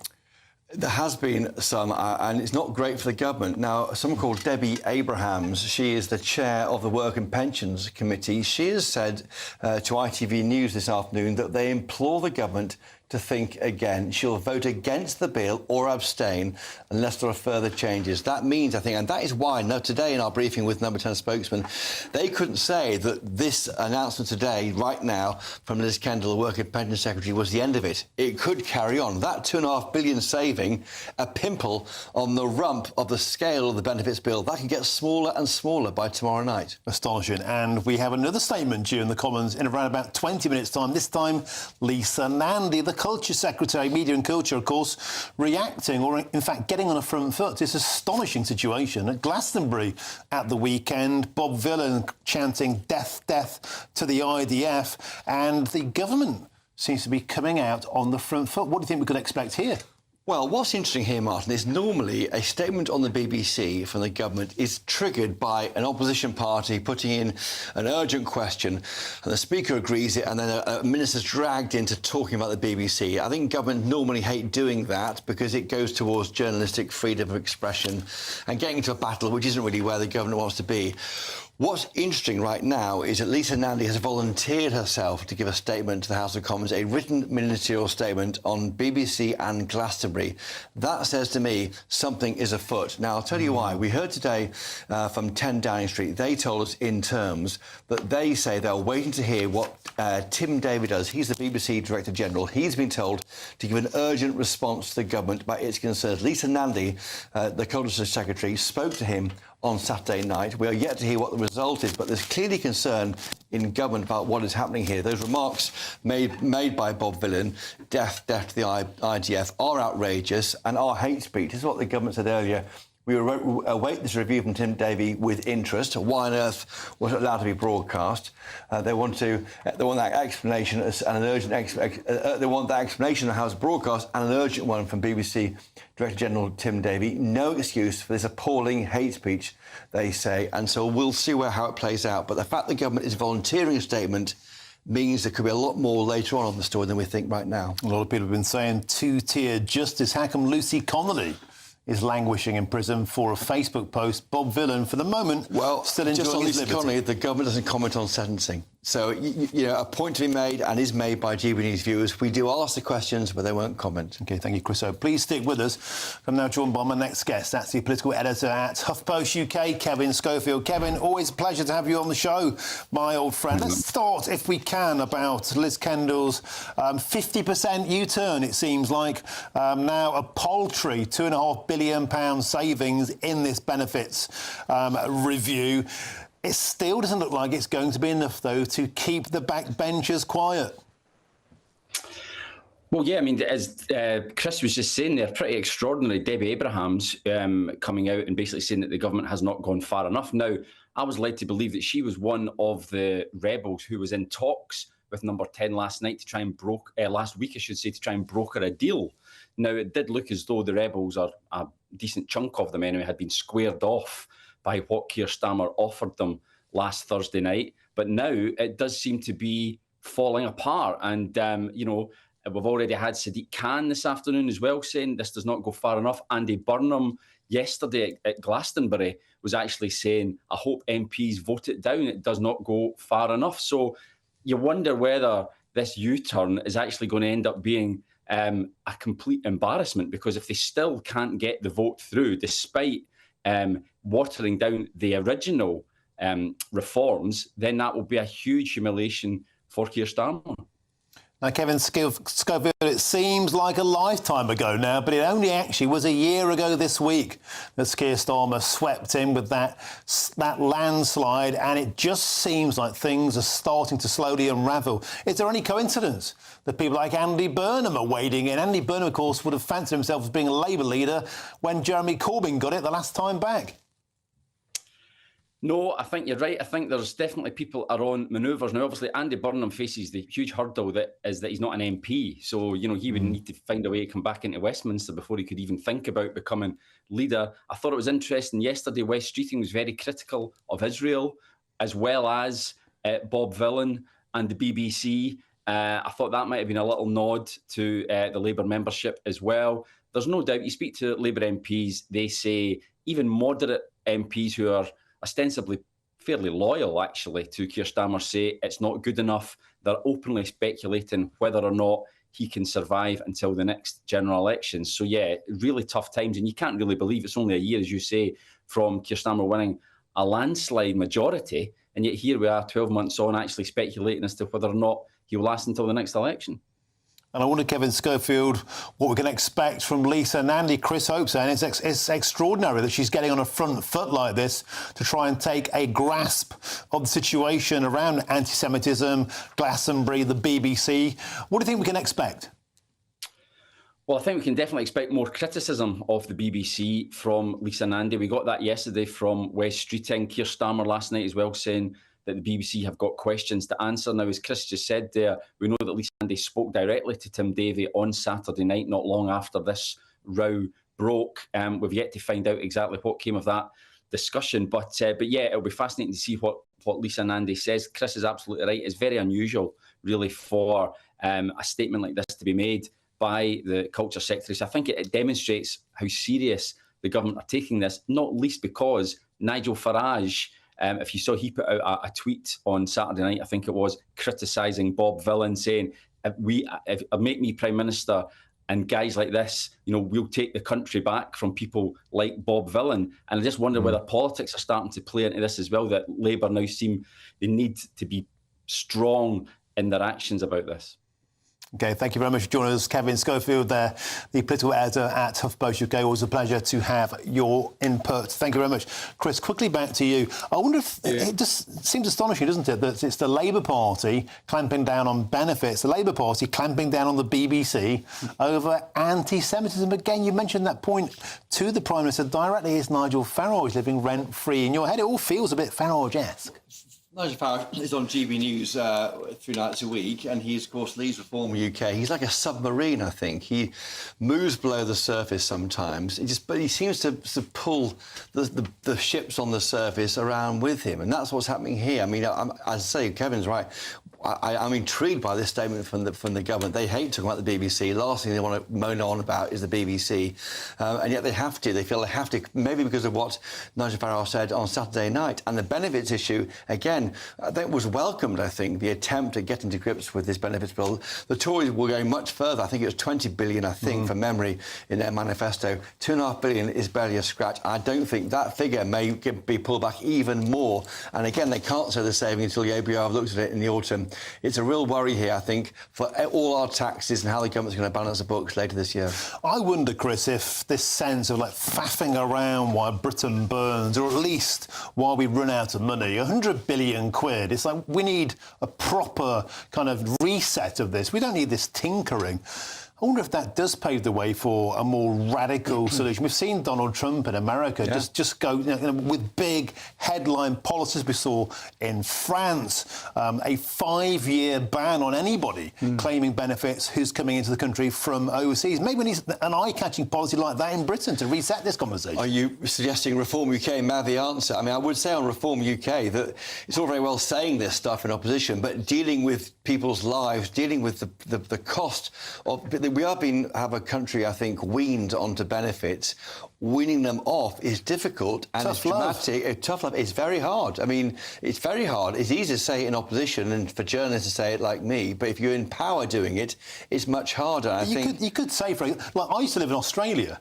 And I knew I couldn't claim benefits, and I knew if I couldn't pay my way, I had to clear off home. I knew that when I went in. But you're that was the you're contract. of working age. You're not. I don't think you're in a wheelchair. You can walk about. You're not blind or deaf. People who have these disabilities maybe feel they need the support of the state. I'm just saying. I'm putting the other side to you because that's what these politicians are facing, and it's very hard. But the votes, I think, are won by being tough on benefits at the next election. Currently, Labour is retreating into, frankly, a comfort blanket. Yeah, thank you very much, Chris Ober, as ever. Thank you. Now, you wanted a comfort blanket today because as the temperatures start to soar, we've got the coolest cash prize of the summer to be won. A totally tax-free 54,321 quid is yours for grabs in our latest Great British giveaway, and it could all be yours. And here's the details you need to take the plunge.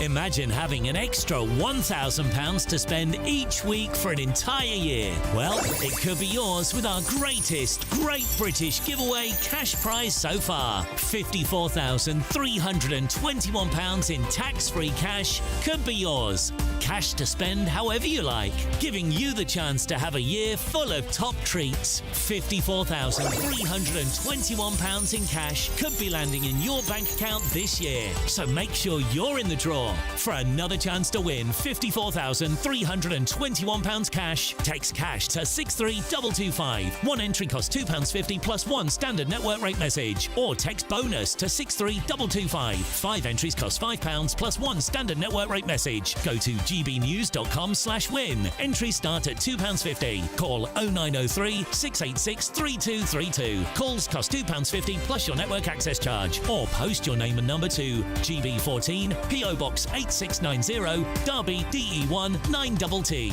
UK only. Entrance must be 18 or over. Lines close at 4 p.m. on the 1st of August. Please check the closing time if listening or watching on demand.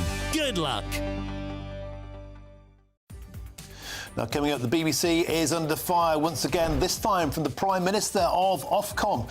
Sorry, the Prime Minister and from Ofcom and the anti-Semitism campaigners for its hateful coverage of pro-Palestine rapper Bob Vylan at Glastonbury. I'll speak with a former BBC journalist next for their opinion. I'm Martin Daubney on GB News, Britain's News Channel.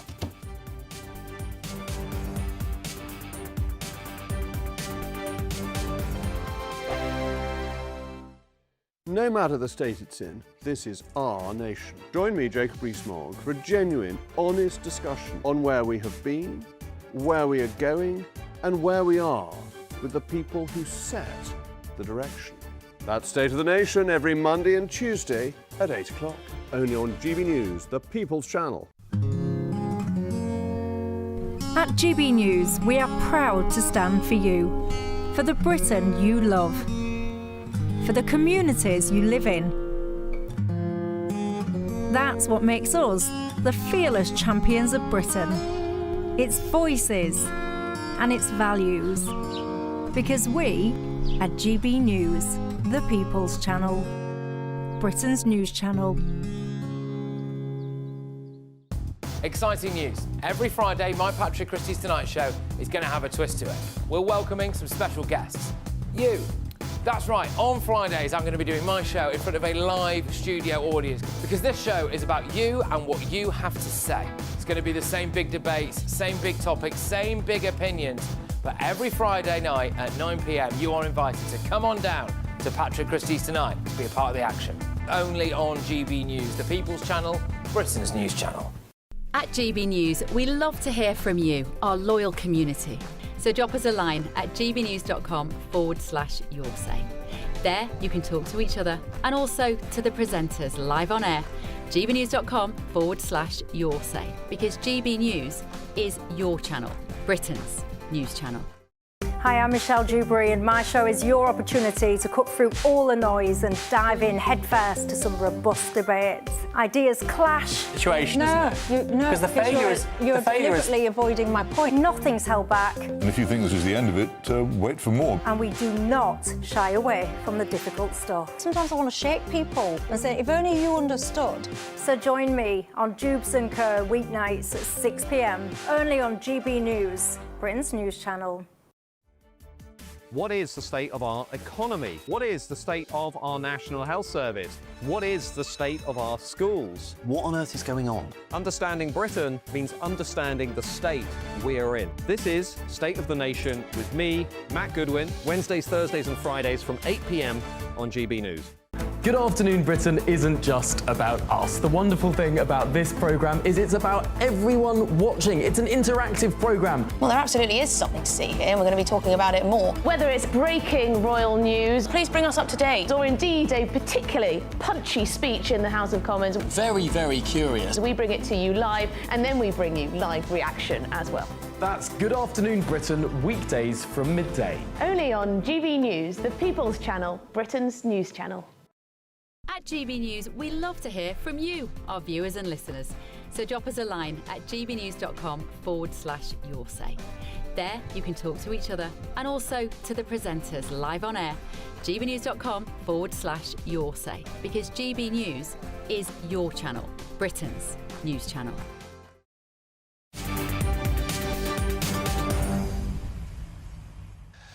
Welcome back. Your time is 4:24. You're with me, Martin Daubney, here on GB News. Now, we've got some breaking news for you now, and it's this. Punk band Bob Vylan, that's right, the ones at Glastonbury, they've had their US visas revoked ahead of a stateside tour later in the year because of the hateful tirade at Glastonbury.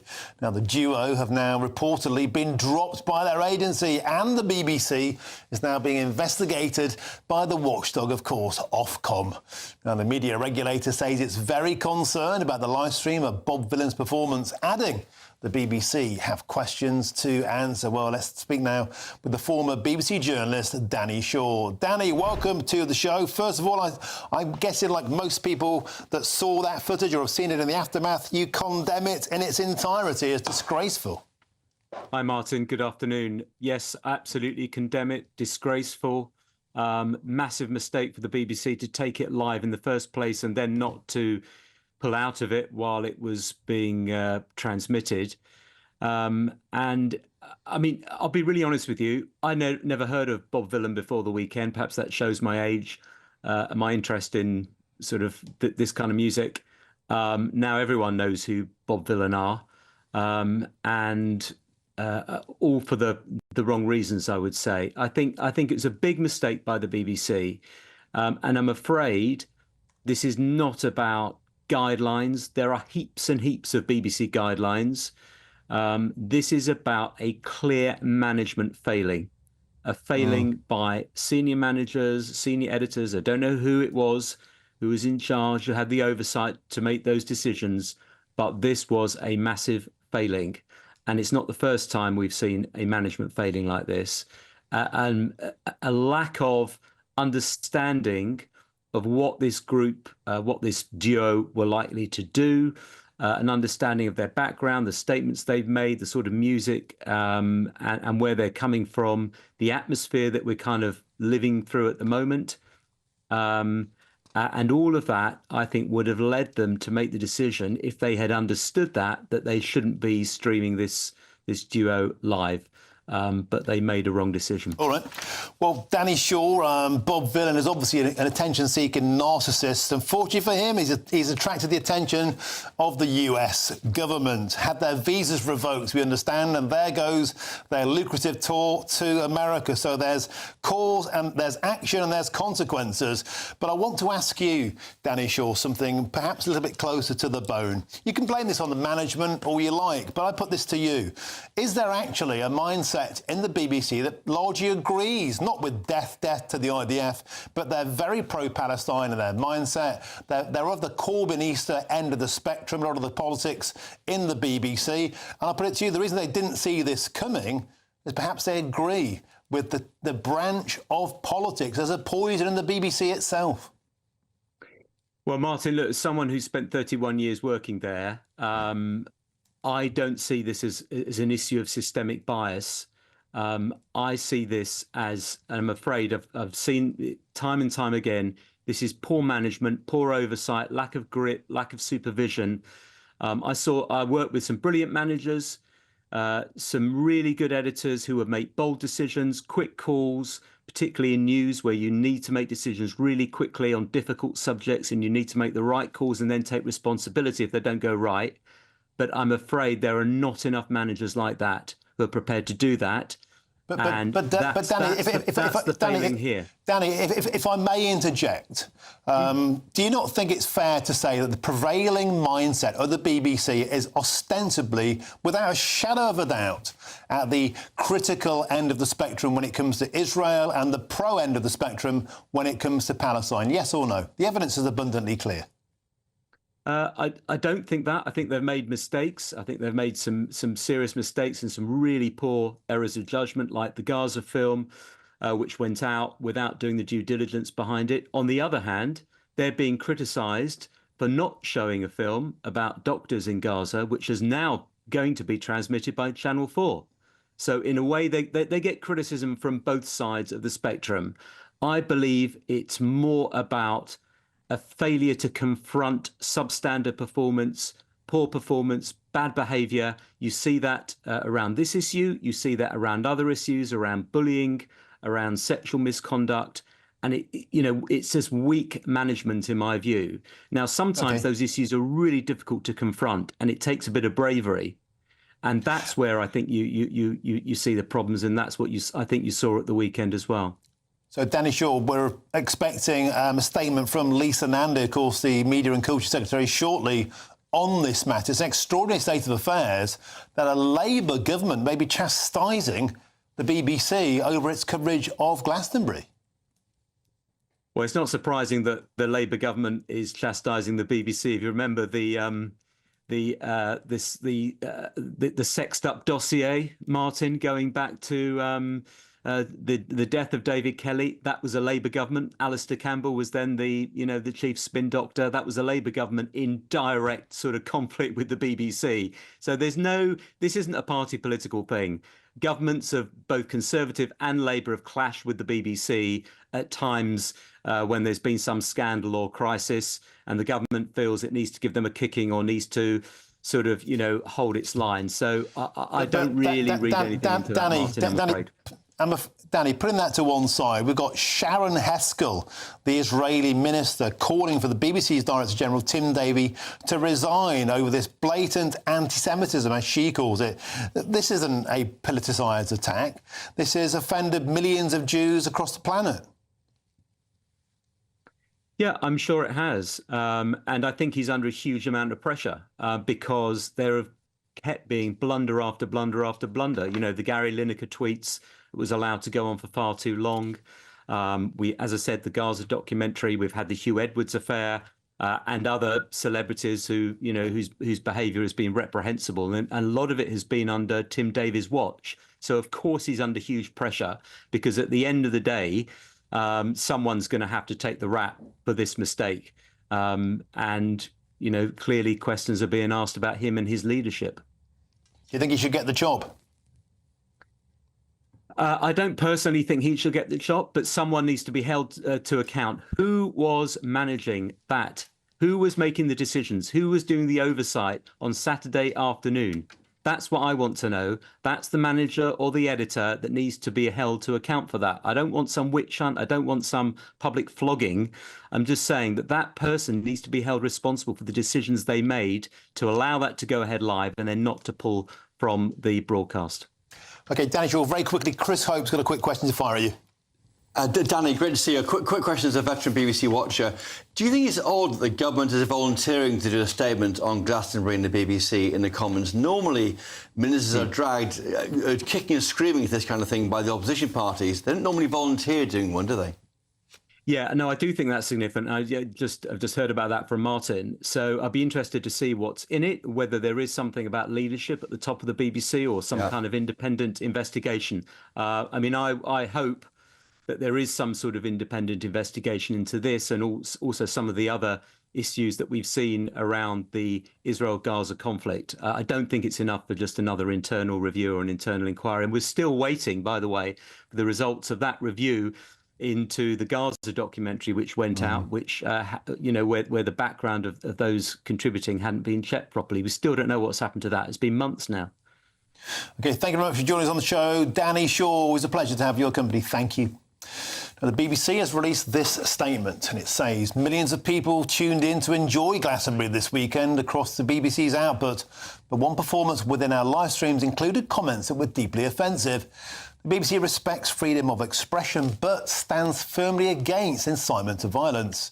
And the anti-Semitic sentiments expressed by Bob Villan were utterly unacceptable and have no place on our airwaves. And we welcome Glastonbury's condemnation of the performance. And they went on to add, the team were dealing with a live situation, but with hindsight, we should have pulled the stream during the performance. We regret that this did not happen. OK, stick with us, but first, here's your latest news headlines, and here's Tatiana Sanchez.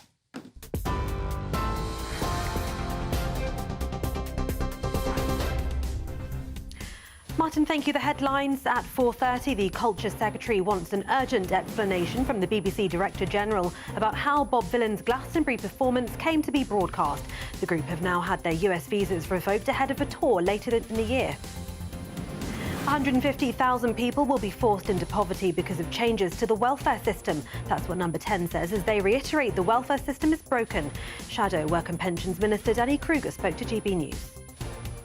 We want to see the benefit bill actually come down over time, and we want to see growth in jobs, and we don't want to see new tax rises. If the government can commit to those three conditions, then we'd be prepared to support them in the bill tomorrow, but it doesn't look like that's going to happen. GB News sources predict up to 900 small boat migrants could reach UK waters by the end of the day today, as arrivals yesterday brought the total for the year so far to more than 19,000. Campaign group Palestine Action is taking court action to try to block the government from banning it as a terrorist organisation. And temperatures are expected to hit 34 degrees Celsius today, with an amber heat health alert in place for large parts of the country. Those are the latest headlines for now. More news at the top of the hour. For the very latest, GB News direct to your smartphone. Sign up to news alerts by scanning the QR code or go to gbnews.com/alerts.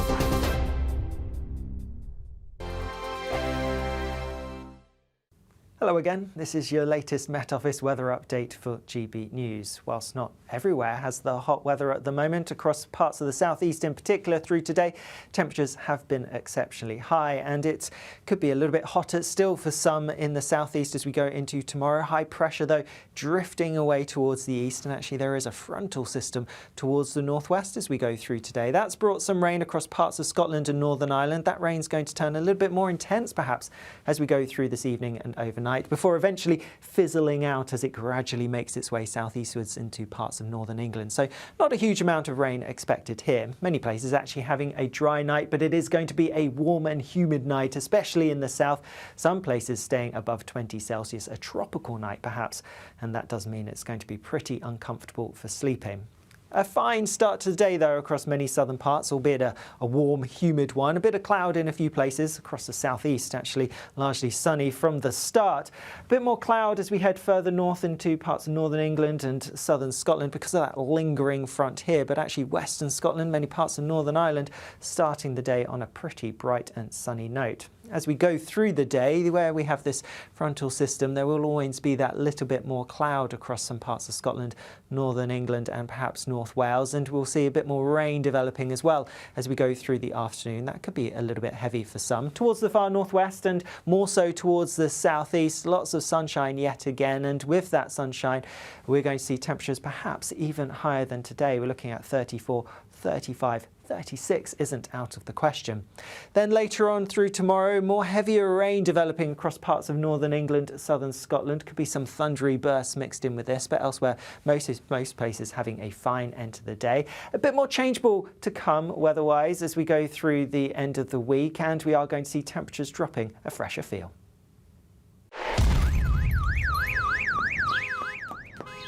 Crash Law 24 sponsors GB News Traffic and Travel Report.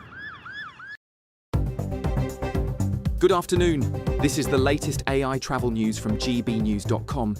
Motorists on the M1 northbound face 30-minute delays due to a collision between junction 16 and 18 in Northamptonshire.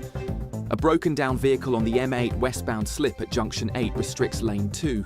Delays are on the A19 northbound in South Tyneside with one lane closed. Congestion on the M53 northbound between junction 9 and 7 causes 15-minute delays. On the A50 eastbound near Uttoxeter, anticipate 30-minute delays. And on the trains, Avanti West Coast and TransPennine Express services face major disruptions between Carlisle and Glasgow Central or Edinburgh. For more travel news, go to gbnews.com. Crash Law 24 sponsors GB News Traffic and Travel Report.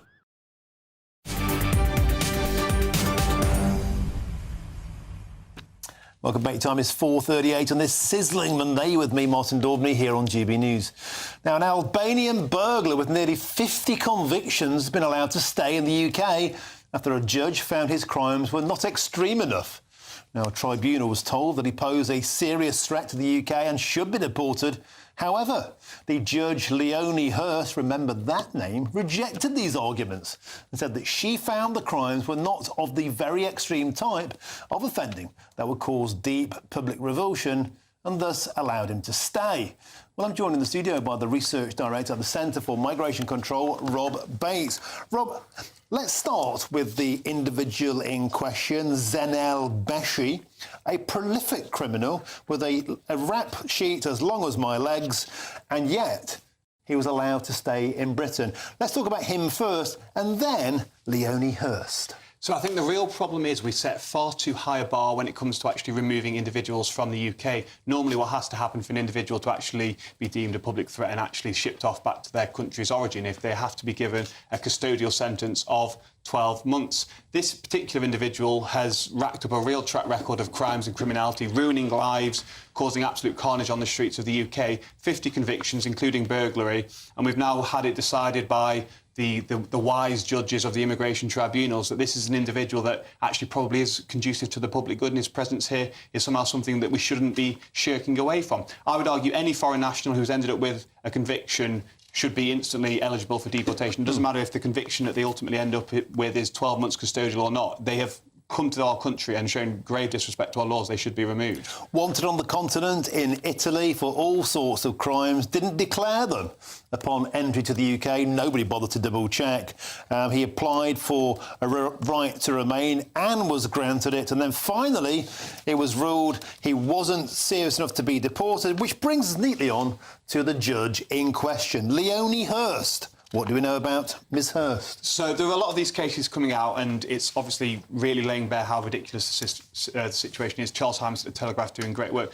Leonie Hurst, I was gobsmacked when I realised that she was an immigration tribunal judge. I hadn't realised this is an individual that effectively orchestrated the lawfare against that Rwanda scheme, that plan that the Conservative government was putting in place to remove those that have come into our country illegally. She was one of the lawyers that represented an individual that appealed the scheme on human rights grounds and were ultimately successful, thus leading to the effective deterioration of the Conservatives' plan to stop the boat. So this is an individual clearly with pretty radical and activist left-wing leaning. She's from Doughty Street Chambers, which is a chambers of barristers known by Lord Herman Keir Starmer, who used to work there as well, and are effectively engaged in a really pernicious form of lawfare against governments that are trying to do anything to secure our borders. They know all the tricks of the trade to pull out the human rights card and to pull out risks of refoulement and such. And now we have a situation where an Albanian with a real track record of criminality is in the country thanks to Hirst's elevation to immigration tribunal status. And it's worth pointing out the government are insisting, they tell Chris Hope all the time, that they are doing their very level best to clamp down on these kind of cases, and they want to deport more and more of these immigrants who come in with criminal records. It's worth pointing out, though, that Zanel Beshi, his serious and prolific offending saw him jailed for 6 years in Italy for robbery, theft and false imprisonment, and yet still managed to sojourn his way into the country. I'll put it to you, Rob Bates, he should never have been in this country in the blooming first place. No, and you know, it really gets to the heart of the matter of how little our borders actually do to filter out criminality, whether it be the illegals about whom we know nothing, or even those that are coming legally. We don't really ask them for certificates of their criminal records. We don't really perform those checks on databases. A lot of the time individuals are saying, yes, I do have a criminal record, but still being given a visa as well. And it's really not a wonder when you see statistics that foreign nationals are accounting for up to a third of sexual assaults in the UK last year, when you consider how little we are actually doing to make sure that our borders are keeping the British public safe.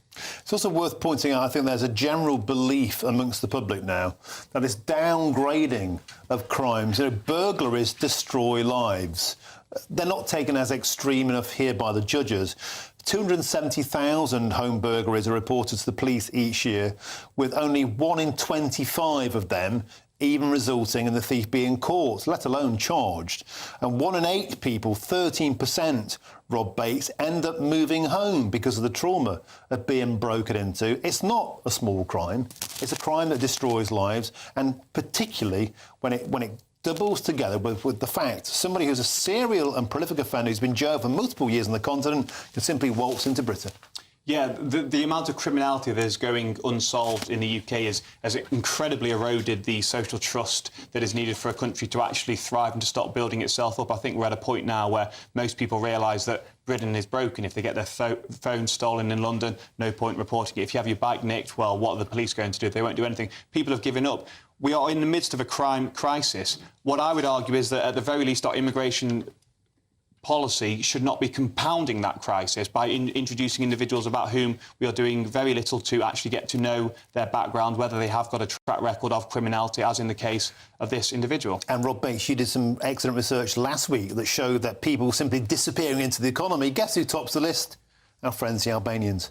Well, absolutely, and you see the Albanian Prime Minister on Twitter trying to profess his country's innocence, and that the crime rate that you see amongst Albanians is not really any different to the British crime rate. That is absolute baloney. You look at statistic after statistic, 1 in 20 Albanians living in the UK are in prison currently. They are also arrested at a far higher rate and convicted at a far higher rate. A lot of them come to the UK exclusively almost to engage in the drug trade, and they are joining up with other organised crime networks as a result of it. So we have a real problem with a lot of countries, but Albania really does stand out whenever you look at certain characteristics of crime. And I put it to you once again, facts aren't racist.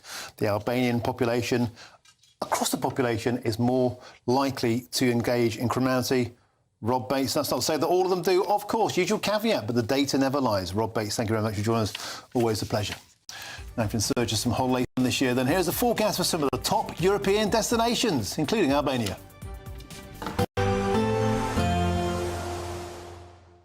Can't wait to get in that sea. Lovely and warm. Just like the feeling of having great travel insurance. All Clear Travel Insurance sponsors GB News Travel Destinations Forecast. Temperatures remain above average across much of Europe over the next few days. Plenty of sunshine to come as well, but sunshine's not everywhere. Cloudier skies for parts of Madeira down into the Canary Islands. 1 or 2 light showers are possible, but much of the Mediterranean will be sunny, though some thunderstorms possible across the Alps on Tuesday afternoon. 1 or 2 showers for eastern Greece into Turkey, but otherwise plenty of hot sunshine, and there's very little change over the next few days. Temperatures above average. All Clear Travel Insurance sponsors GB News Travel Destinations Forecast. In the GB Newsroom, we bring you the news as it happens. With our team of dedicated journalists across the UK. We're ready to keep you up to date with what's happening every half an hour, every single day. bulletins here on GB News. The People's Channel. Britain's news channel. This is GB News, Britain's news channel. On this day, 4 years ago, GB News was born, launching our first live broadcast on June the 13th, 2021. Let's take a look back at some of our earlier memories. If you've just switched on, a very warm welcome to you. I am Alistair Stewart, and until 3 p.m. this afternoon, I'll be keeping you company, along with friends and, I hope, friendly guests. I hope you'd agree that we've had a strong hour of debate and discussion so far, but there's lots more still to come.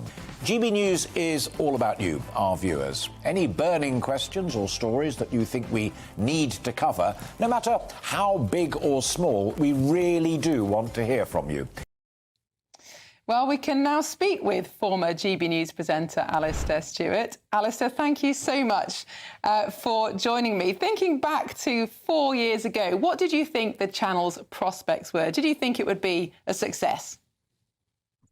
I did. Thank you so much for having me on, and a very happy birthday to you, one of the many brilliant faces, as we call it in the trade, presenting programmes, but also to the absolutely wonderful team of technicians that you've got behind you, making sure that this all gets on air very smoothly. And we've not only hung on in there, but we've now got GB News Radio as well. Online, we're huge.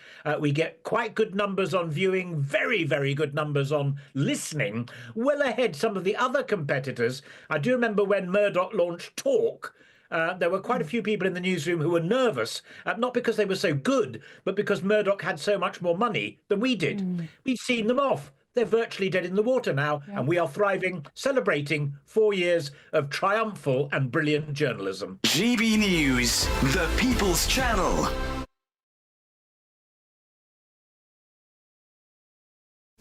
This is Britain's Newsroom, where your voice matters. It's just astonishing. With expert analysis and honest opinion, we don't just keep you informed. We bring you unique perspectives you won't see anywhere else. Can't argue with any of that. When the news happens, it happens here. On Britain's Newsroom, weekdays from 9:30 a.m. Only on GB News. No matter the state it's in, this is our nation. Join me, Jacob Rees-Mogg, for a genuine, honest discussion on where we have been, where we are going, and where we are with the people who set the direction.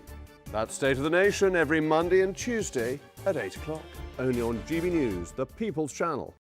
Hi, I'm Michelle Dewberry, and my show is your opportunity to cut through all the noise and dive in headfirst to some robust debates. Ideas clash. Situation, no, isn't it? No, Because the failure is you're deliberately avoiding my point. Nothing's held back. And if you think this is the end of it, wait for more. And we do not shy away from the difficult stuff. Sometimes I want to shake people and say, if only you understood. So join me on Jubes and Kerr weeknights at 6 p.m. only on GB News, Britain's news channel.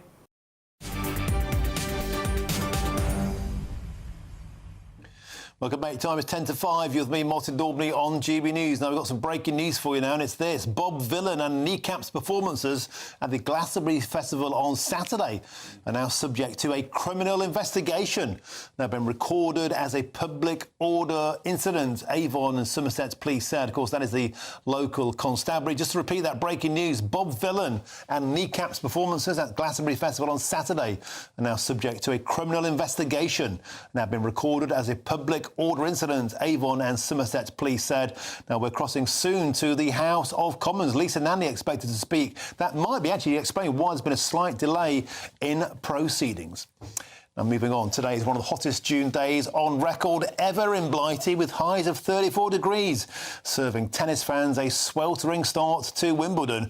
Now, much of England will enter a fourth day of a heatwave today, forecast to be hotter than holiday spots in Barbados and Jamaica. Well, GB News has been in Scarborough today, dubbed Scarbados, to see how people there have been getting on and cooling down. Yeah, not too hot for me, I can stand it. I like the hot weather. Loving it. We're having a lovely weekend. We've never been to Scarborough before, and it's beautiful.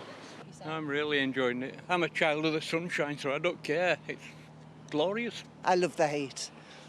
A bit like a lizard. You are, she is. She is, definitely. I like the heat, but doesn't like me. And what about Scarborough? What's brought you here? Where have you come from? We live here.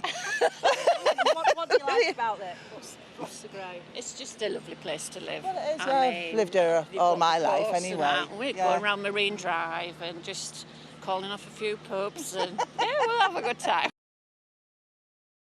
They're lapping it up in Barbados. So let's speak now with the presenter and meteorologist at the Met Office, Aidan McGivern. Aidan, people are loving it. How long will it last? Another day or so for these kinds of temperatures, although the fine weather in many places is going to continue all week. So the highest temperatures there have been across many central, eastern and southern parts of the UK. Tomorrow, those very highest temperatures are restricted more to London and the southeast, so Barbados will be a bit cooler. And then after Wednesday, it cools down in most places. But we keep the fine weather, we keep a lot of sunshine through to the end of the week. Aidan, 55 years old I am, and still I got sunburned yesterday like an idiot. Please help people to understand now there, this sun is savage, it can bite. Yeah, we're right at the peak of sunburn season because, of course, the peak of the sun is when the summer solstice is. It doesn't particularly matter how high the temperature is, it's all to do with the strength of the sun. And that sunshine's widespread across the UK at the moment, and it's very strong, UV levels of 8 or 9. Yeah, Aidan McGivern, look at those glorious sights. I mean, I've got to say, it just looks absolutely beautiful. Long may it continue. As long as you stay cool. I've got my fan in my room. I was at the Lido yesterday. My son's at the Lido today. It's beautiful. Let's enjoy it while it lasts. No doubt we'll be joining you next week, Aidan McGivern, for the inevitable thunderstorms piling into the country. Thank you very much for joining us as presenter and meteorologist at the Met Office, Aidan McGivern. Thank you very, very much. Now stick with us, because coming up we'll be hearing from the government on Glastonbury and the BBC as the pressure mounts from the Prime Minister, from Ofcom, from the Ambassador to Israel, saying Tim Davie, the BBC Director General, should get the sack. It's absolutely all kicking off. Remember that next year is a fallow year for Glastonbury. Is this a time for a full probe into Glastonbury and the BBC? Next with me, Martin Daubney on GB News. But now is your magnificent weather.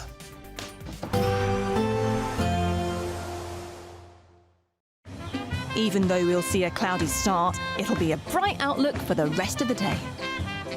Boxed Solar, sponsors of weather on GB News. Hello again, this is your latest Met Office weather update for GB News. Whilst not everywhere has the hot weather at the moment, across parts of the southeast in particular through today, temperatures have been exceptionally high, and it could be a little bit hotter still for some in the southeast as we go into tomorrow. High pressure though drifting away towards the east, and actually there is a frontal system towards the northwest as we go through today. That's brought some rain across parts of Scotland and Northern Ireland. That rain's going to turn a little bit more intense perhaps as we go through this evening and overnight, before eventually fizzling out as it gradually makes its way southeastwards into parts of northern England. So not a huge amount of rain expected here. Many places actually having a dry night, but it is going to be a warm and humid night, especially in the south. Some places staying above 20 Celsius, a tropical night perhaps, and that does mean it's going to be pretty uncomfortable for sleeping. A fine start to the day, though, across many southern parts, albeit a warm, humid one. A bit of cloud in a few places across the southeast, actually largely sunny from the start.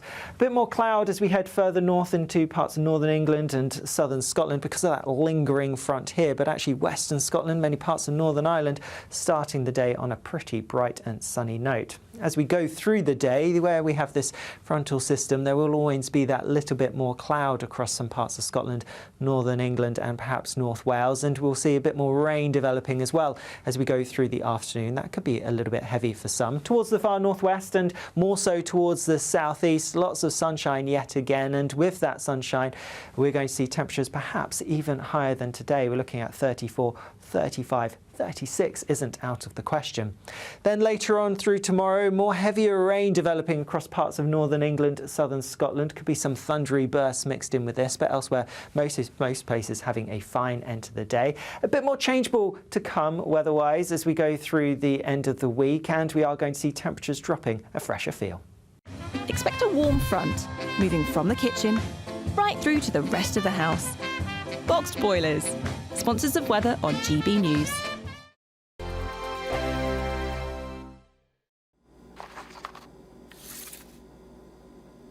Crash Law 24 sponsors GB News Traffic and Travel Report. Good afternoon, this is the latest AI travel news from GBNews.com. The A470 between junction 19 on the A55 Glan Conwy and Llandabiest is closed due to an incident, with local diversions in place. In Staffordshire, the A50 eastbound is congested between the A522 and the A518 at Uttoxeter East, causing about 20-minute delays. Lane closure on the southbound M25 entry slip at junction 12 in Surrey complicates the evening commute. And on the trains, Avanti West Coast faces major disruption between Carlisle and Glasgow Central or Edinburgh, with TransPennine Express disrupted between York and Darlington. For more travel news, go to gbnews.com. Crash Law 24 sponsors GB News Traffic and Travel Report. £54,321 cash could be yours. Cash that you could spend however you like. It's like having an extra £1,000 each week for a whole year to play with. Someone is guaranteed to win this amazing amount of cash. So make sure that someone could be you. For another chance to win £54,321 cash, text cash to 63225. One entry costs £2.50 plus one standard network rate message. Or text bonus to 63225. 5 entries cost £5 plus one standard network rate message. Go to gbnews.com/win. Entries start at £2.50. Call 0903 686 3232. Calls cost £2.50 plus your network access charge. Or post your name and number to GB14 PO Box 8690 Derby DE1 9TT. UK only. Entrance must be 18 or over. Lines close at 4 p.m. on the 1st of August. Please check the closing time if listening or watching on demand. Welcome back to Britain's Newsroom with Andrew and Beth. Hello everyone, Patrick Christie's here. I'm Michelle Dewberry. Britain's News Channel. Access the stories that matter to you. Take the GB News family with you on any device. And as long as you have an internet connection, tune in to GB News anywhere on the planet or beyond.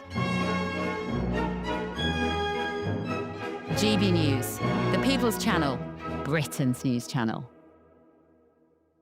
Hi, I'm Michelle Dewberry, and my show is your opportunity to cut through all the noise and dive in headfirst to some robust debates. Ideas clash. Situation, No, Because the failure is... You're deliberately avoiding my point. Nothing's held back. And if you think this is the end of it, wait for more. And we do not shy away from the difficult stuff. Sometimes I want to shake people and say, if only you understood. So join me on Jubes & Co. weeknights at 6 p.m, only on GB News, Britain's news channel. For GB News to win at the Trick Awards for the 3rd year in a row. So thank you so much for voting for us. First, and hopefully there'll be a few more to come down the line. Thank you, thank you, thank you. It's because of you that we're proud to be the People's Channel. It's because of you that we are Britain's News Channel.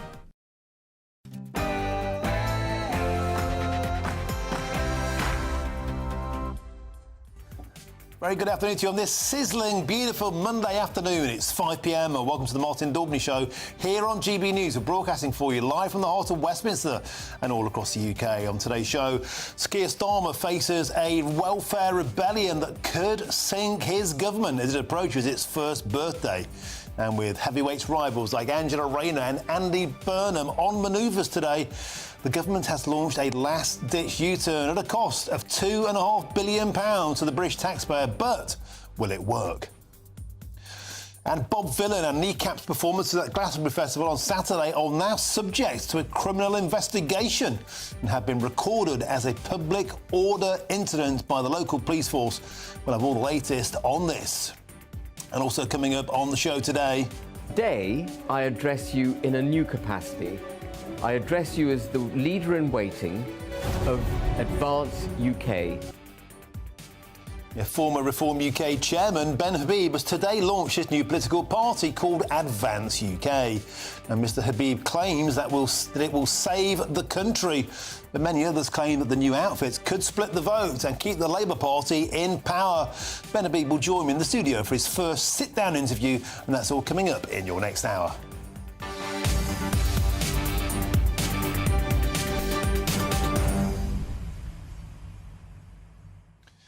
Want to show, it's a pleasure to have your company. So after the disgraceful scenes at the weekend, Bob Vylan, we hear, the rapper has now had his visa revoked to the United States. We understand a 22-gig tour has now simply been sidelined because the US government, it came to their attention, and they don't, it appears, want people like that in their country. And we just learned this last half-hour breaking news that their performances of Bob Vylan and Kneecap at Glastonbury are now subject to criminal investigations by the local police force, and we're waiting for a statement, we believe, by Lisa Nandy, the Culture and Media Secretary in the Commons, in this hour, addressing the situation, and in particular, well, the BBC should be held accountable for streaming the performances and the aftermath and leaving those performances up worldwide. They've offended millions of Jews. They've attracted the attention of the Israeli ambassador who wants Tim Davie, the BBC Director General, sacked. Get in touch, usual way, gbnews.com/your say. But now it's your headlines, and here's Tatiana Sanchez.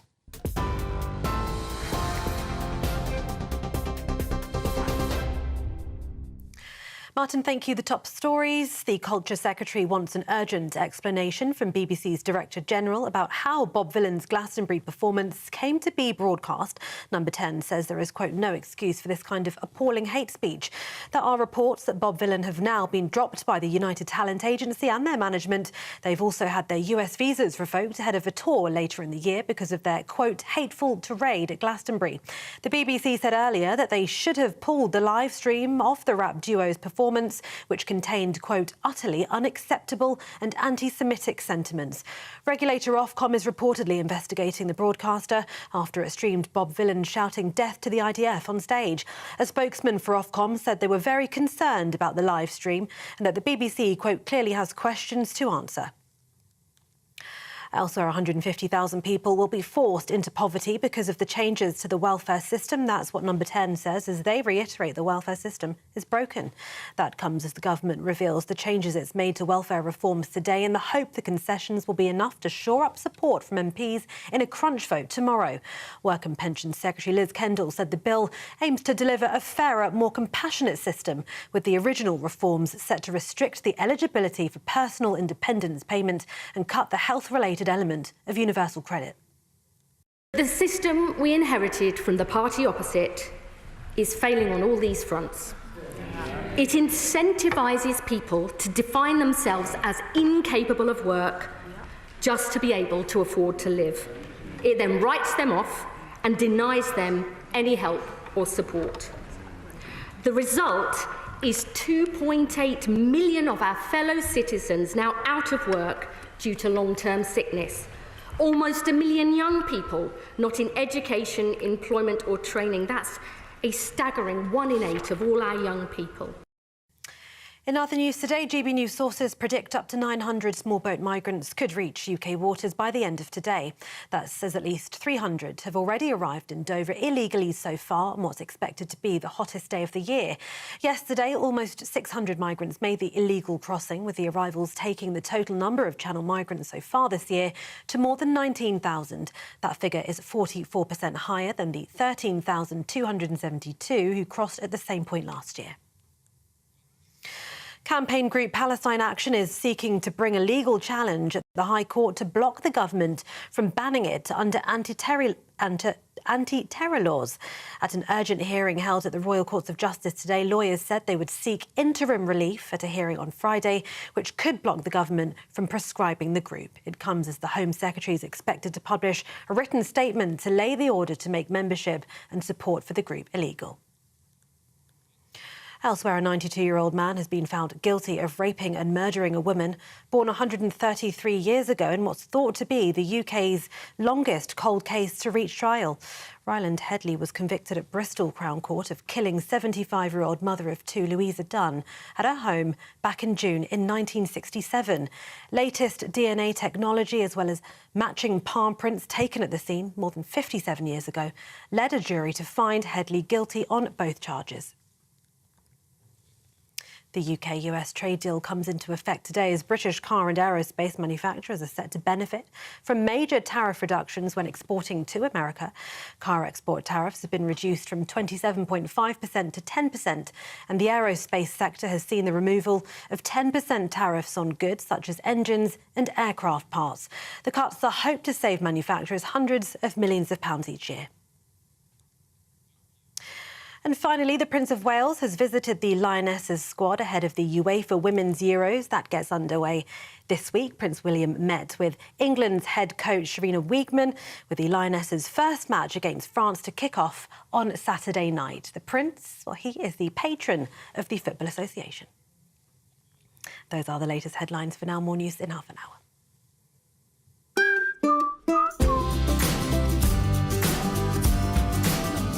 My Claim Group sponsors the GB News Finance Report. Here's a quick snapshot of today's markets. The pound buying you $1.3702 and €1.1690 euros. The price of gold is £2,399.72 per ounce, and the FTSE 100 is currently at 8,781 points. My Claim Group sponsors the GB News Finance Report.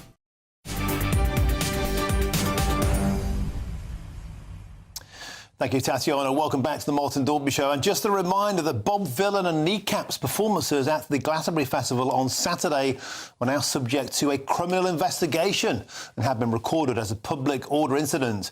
And that's according to the Avon and Somerset Police. Of course, that's the local constabulary down there in Glastonbury. And we're expecting to hear from the Culture Secretary, Lisa Nandy, soon in the Commons on Glastonbury and the ongoing scandal that's now enveloping the BBC.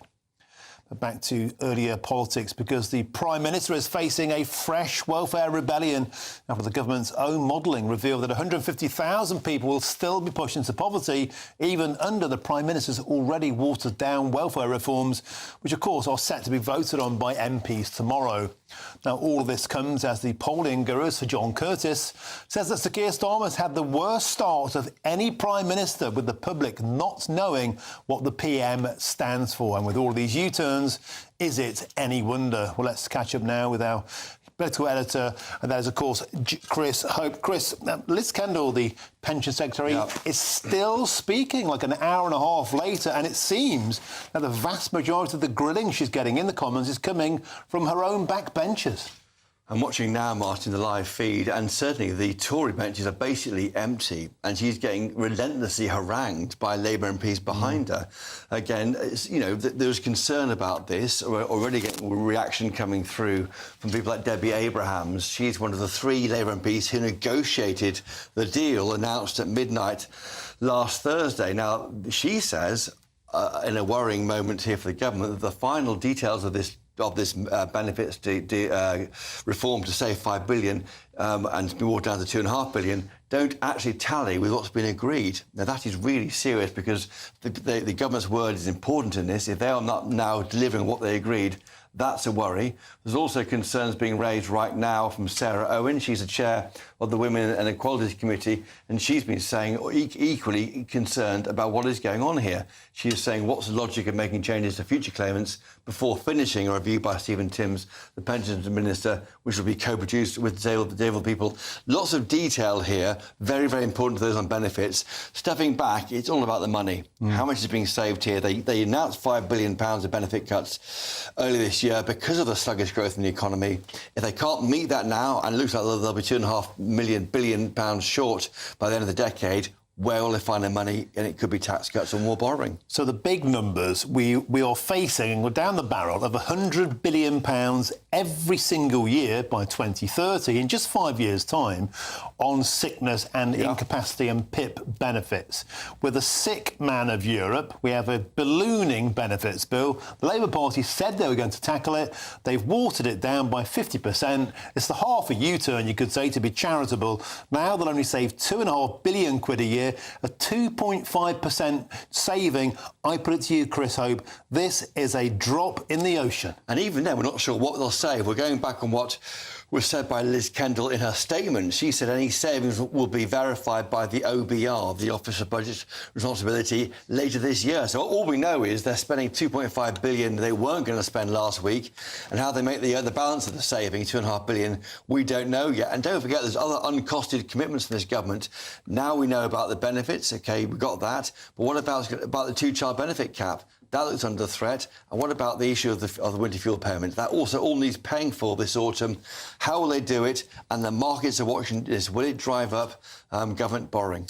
And Chris, a quick nibble. We're expecting Lisa Nandy to follow Liz Kendall. If Liz Kendall ever is allowed to stop, she's, as you say, being pummeled by her own backbenchers on the contentious, highly contentious issue now of Glastonbury. The BBC's coverage there, and the media secretary, of course, the culture secretary, has the power to chastise the BBC and perhaps make them ask big questions about how they cover Glastonbury, if they cover it at all. What is so unusual here is that the government has come forward voluntarily with a statement on the BBC in Glastonbury. Normally, the government runs a mile from getting involved in criticising the BBC. They do it when they're asked to. Maybe an urgent question by the opposing side in the Commons. Maybe the Tories call them to the dispatch box, answer the questions, or even answer questions on GBNews and that kind of thing. But to volunteer to do something is interesting, and I'm fascinated about what's going to happen here. Earlier today, from the PM spokesman, we heard in terms that they view what was said on stage and filmed by the BBC and broadcast by the BBC as hate speech. Yesterday, they asked for an urgent explanation from the BBC Director General, Tim Davie. They await this review with interest, Number 10 says. It's all bubbling up into what could be a significant announcement shortly. We'll wait and see. OK, Chris, thank you very much. Stick with us. Let's join my next guest now. I'm delighted to say I'm joined by the polling guru and the Professor of Politics at the University of Strathclyde, Sir John Curtis. Sir John, always an absolute delight to have you on the show. You wrote an excellent piece today. I saw comments about we are approaching the first birthday, which should be a time for celebration for the Labour Party and Sir Keir Starmer. But you said once again that this Prime Minister is enjoying the worst start to any government in modern history. And what's more, they simply cannot get a good headline because you believe they don't have a story. Yes, so the basis of my comments is that, of course, the Labour Party won 35% of the vote back in July of last year. That actually was in itself a relatively weak base from which to start a government. It was the lowest share of the vote ever won by a party that got an overall majority. So there's a big gap between Labour's majority of 170 odd last year and what happened in terms of the ballot boxes. But they're now running on average in the opinion polls at 24%, so they're down 11. And certainly for any newly elected government, it suffered the biggest drop and the speediest drop that we've seen in cephalological history. Of course, by this stage, John Major's government that was re-elected in 1992 had also suffered such a serious reverse. But if you're looking at a newly elected government, this fall away in its support is unprecedented. And of course, it's currently running about 6 points behind Reform in the opinion polls as a result. I mean, secondly, the complaint about people not knowing what Keir Starmer stood for and therefore what this current Labour government was about, it's a long-standing complaint. It was there before the election. But if anything, that's got reinforced more recently. Indeed, Ipsos today have put out a poll that suggests that only 37% of people now think that they know what Keir Starmer stands for. 53% say they don't, and that figure, that latter figure, has now gone up as compared with when they last read it before the election. So the trouble, therefore, is that because people don't know what this government stands for, they then say to themselves, well, we thought we knew what Labour traditionally stood for. It was try to reduce poverty, to help people who were having a tough time. And therefore, the cut to the winter fuel payment and then this current row about welfare benefits has cut across what people at least thought Labour was about, and again leaves them somewhat confused about what Keir Starmer's government is trying to achieve. Now, Sir John Curtis, you also raise an excellent point, and that is the Labour Party can claim that doing U-turns is the compassionate thing to do. It shows they listen, their antennae are switched on. But you say quite clearly, if you don't know what a party stands for, and then they constantly U-turn, you have an electorate that's even more confused. Yeah, I think it's a particular problem for this government because of the lack of a story about what it's about, a clear understanding of what it's trying to achieve and how it's trying to achieve it, that it does therefore seem to be being buffeted by events and by internal dissension. And to that extent, at least, I think the risk for the government is that what's happened, particularly with this row about welfare benefits, just underlines the extent to which the public are wondering about whether or not this government does have a sense of direction and is in control. And I think in particular, one of the polling readings that came out over the weekend that might particularly worry Labour.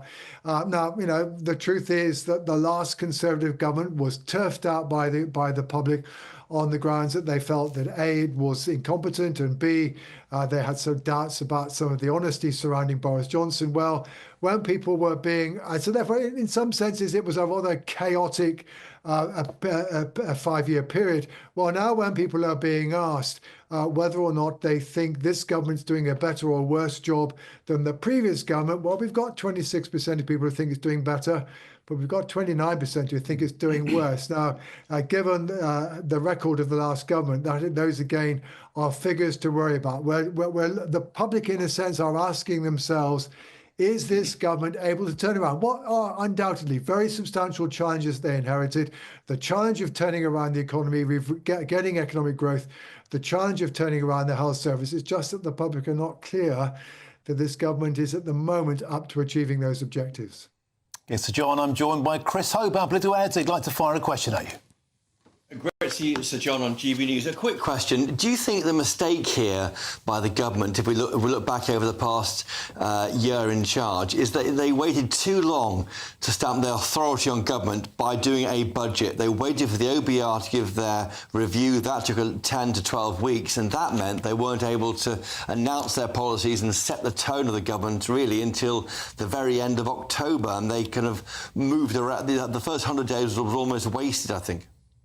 I go back further, Chris. I think the problem is that the Labour Party, until this time last year, were utterly intent on making statements that thought they would maximise their position in winning the election. They did not think so much about what they should be saying so that they put themselves in a strong position to govern, assuming that they did win the election. The former was basically a strategy that says saying as little as possible, just trying to profit from the unpopularity of the Conservatives. The latter would have been being a bit more upfront about what they were about. I mean, it's interesting if we compare, for example, Tony Blair tried to cut back welfare. He had problems, but at least he had set the ground before he became Prime Minister. He could criticise the previous government under Margaret Thatcher for wasting money on unemployment benefit. In contrast, Labour did not prepare the ground for what they were trying to do, what they were going to do in office.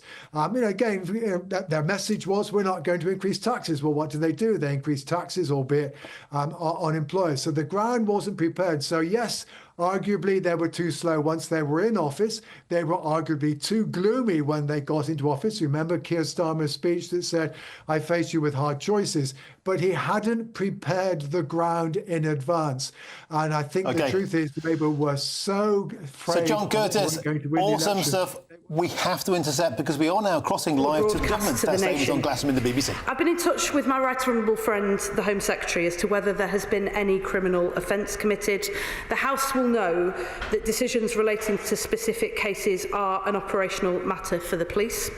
Avon and Somerset Police have confirmed that video evidence is being assessed by officers to determine whether any offences may have been committed.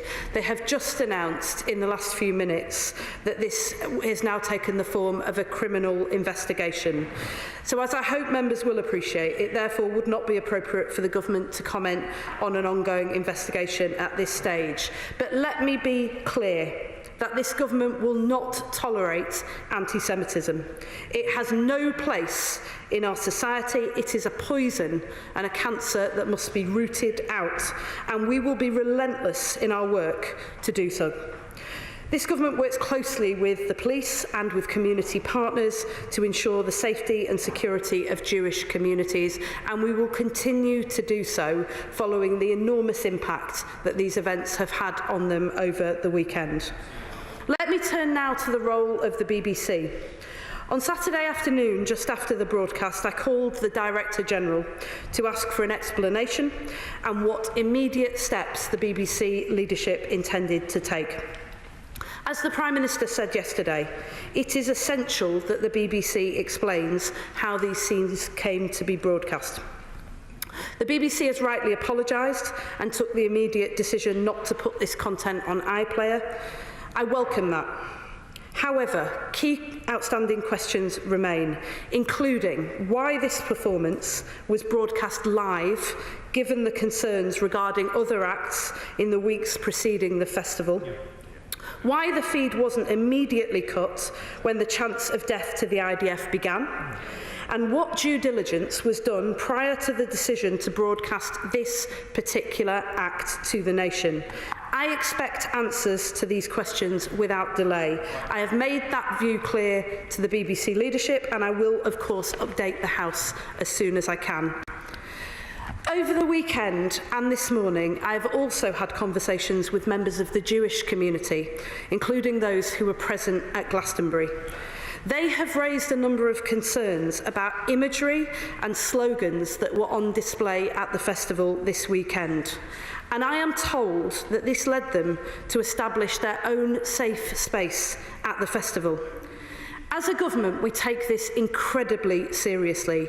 We are urgently looking into the specifics of these alarming reports and reaching out to the festival organisers. Finally, I want to be clear about the government's role. As a government, we strongly support freedom of expression, and as Culture Secretary, I will robustly defend the independence of our broadcasters and the right to artistic expression.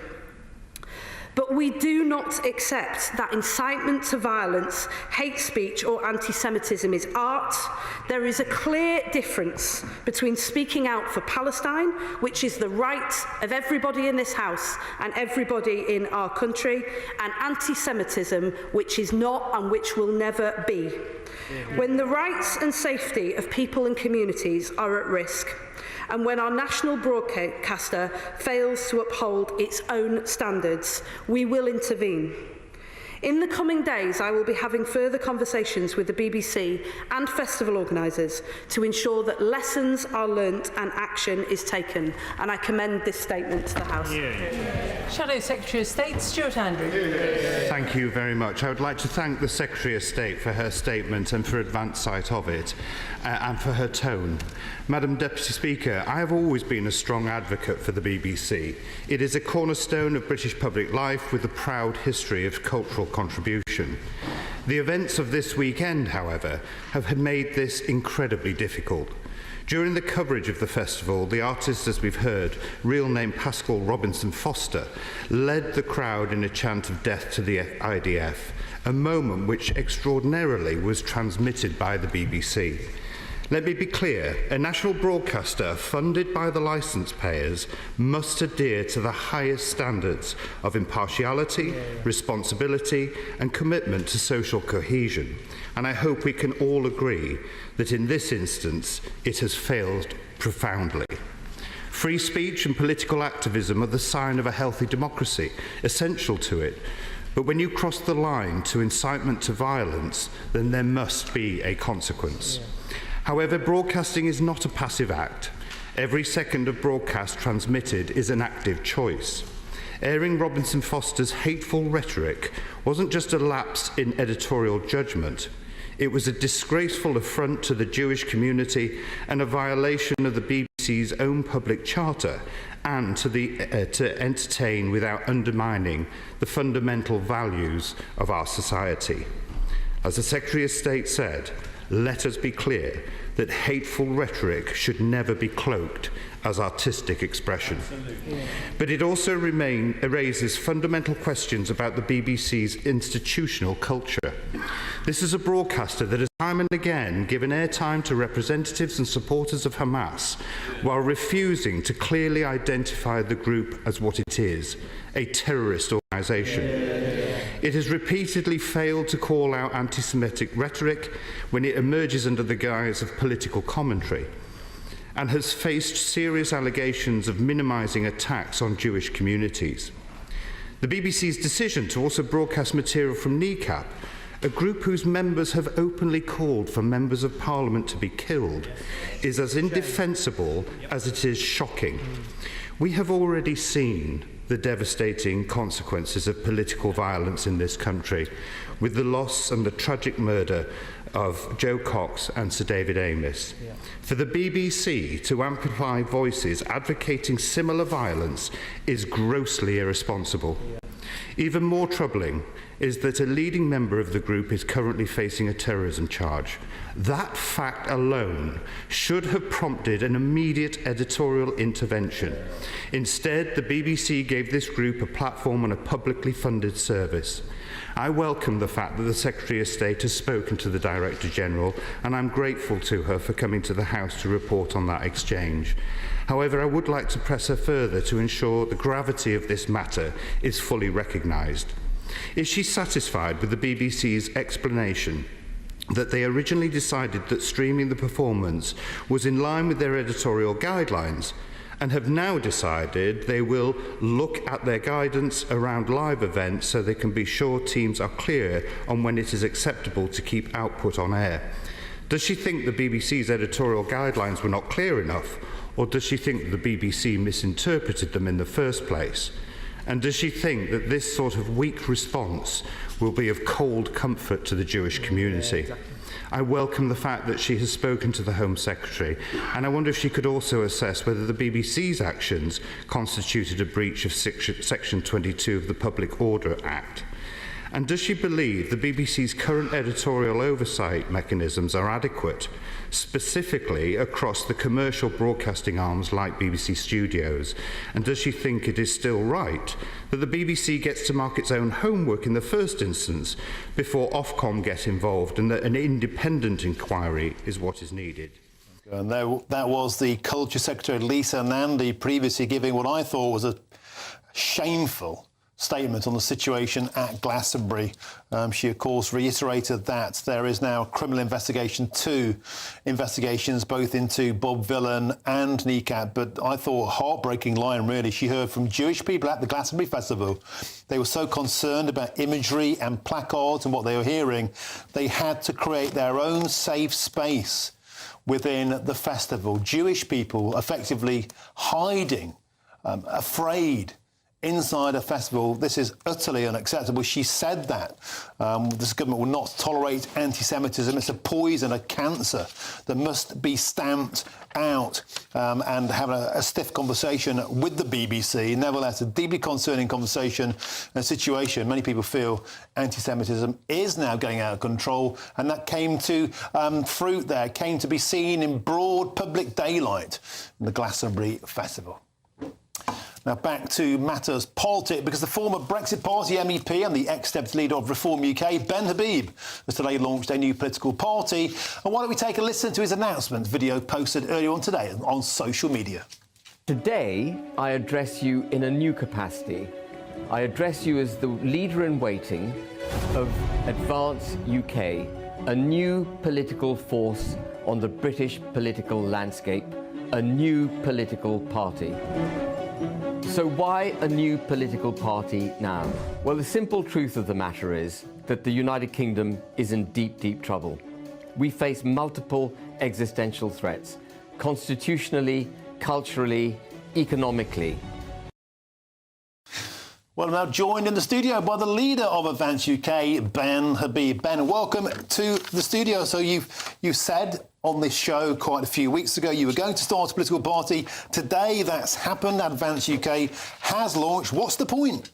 So the point is that, and viewers may not believe this, but there isn't a single political party that actually stands for the nation state of the United Kingdom of Great Britain and Northern Ireland, stands for free speech, stands for democracy, and stands for equity under the law. People looking at the screens will probably agree that the Tory party's been hijacked, but they'll think Reform might offer up some of these, these aims that I've just described. But Reform, actually, when you look carefully at what Reform is doing, it doesn't stand for the nation-state of Great Britain and Northern Ireland. Farage is on the record saying a united Ireland is inevitable.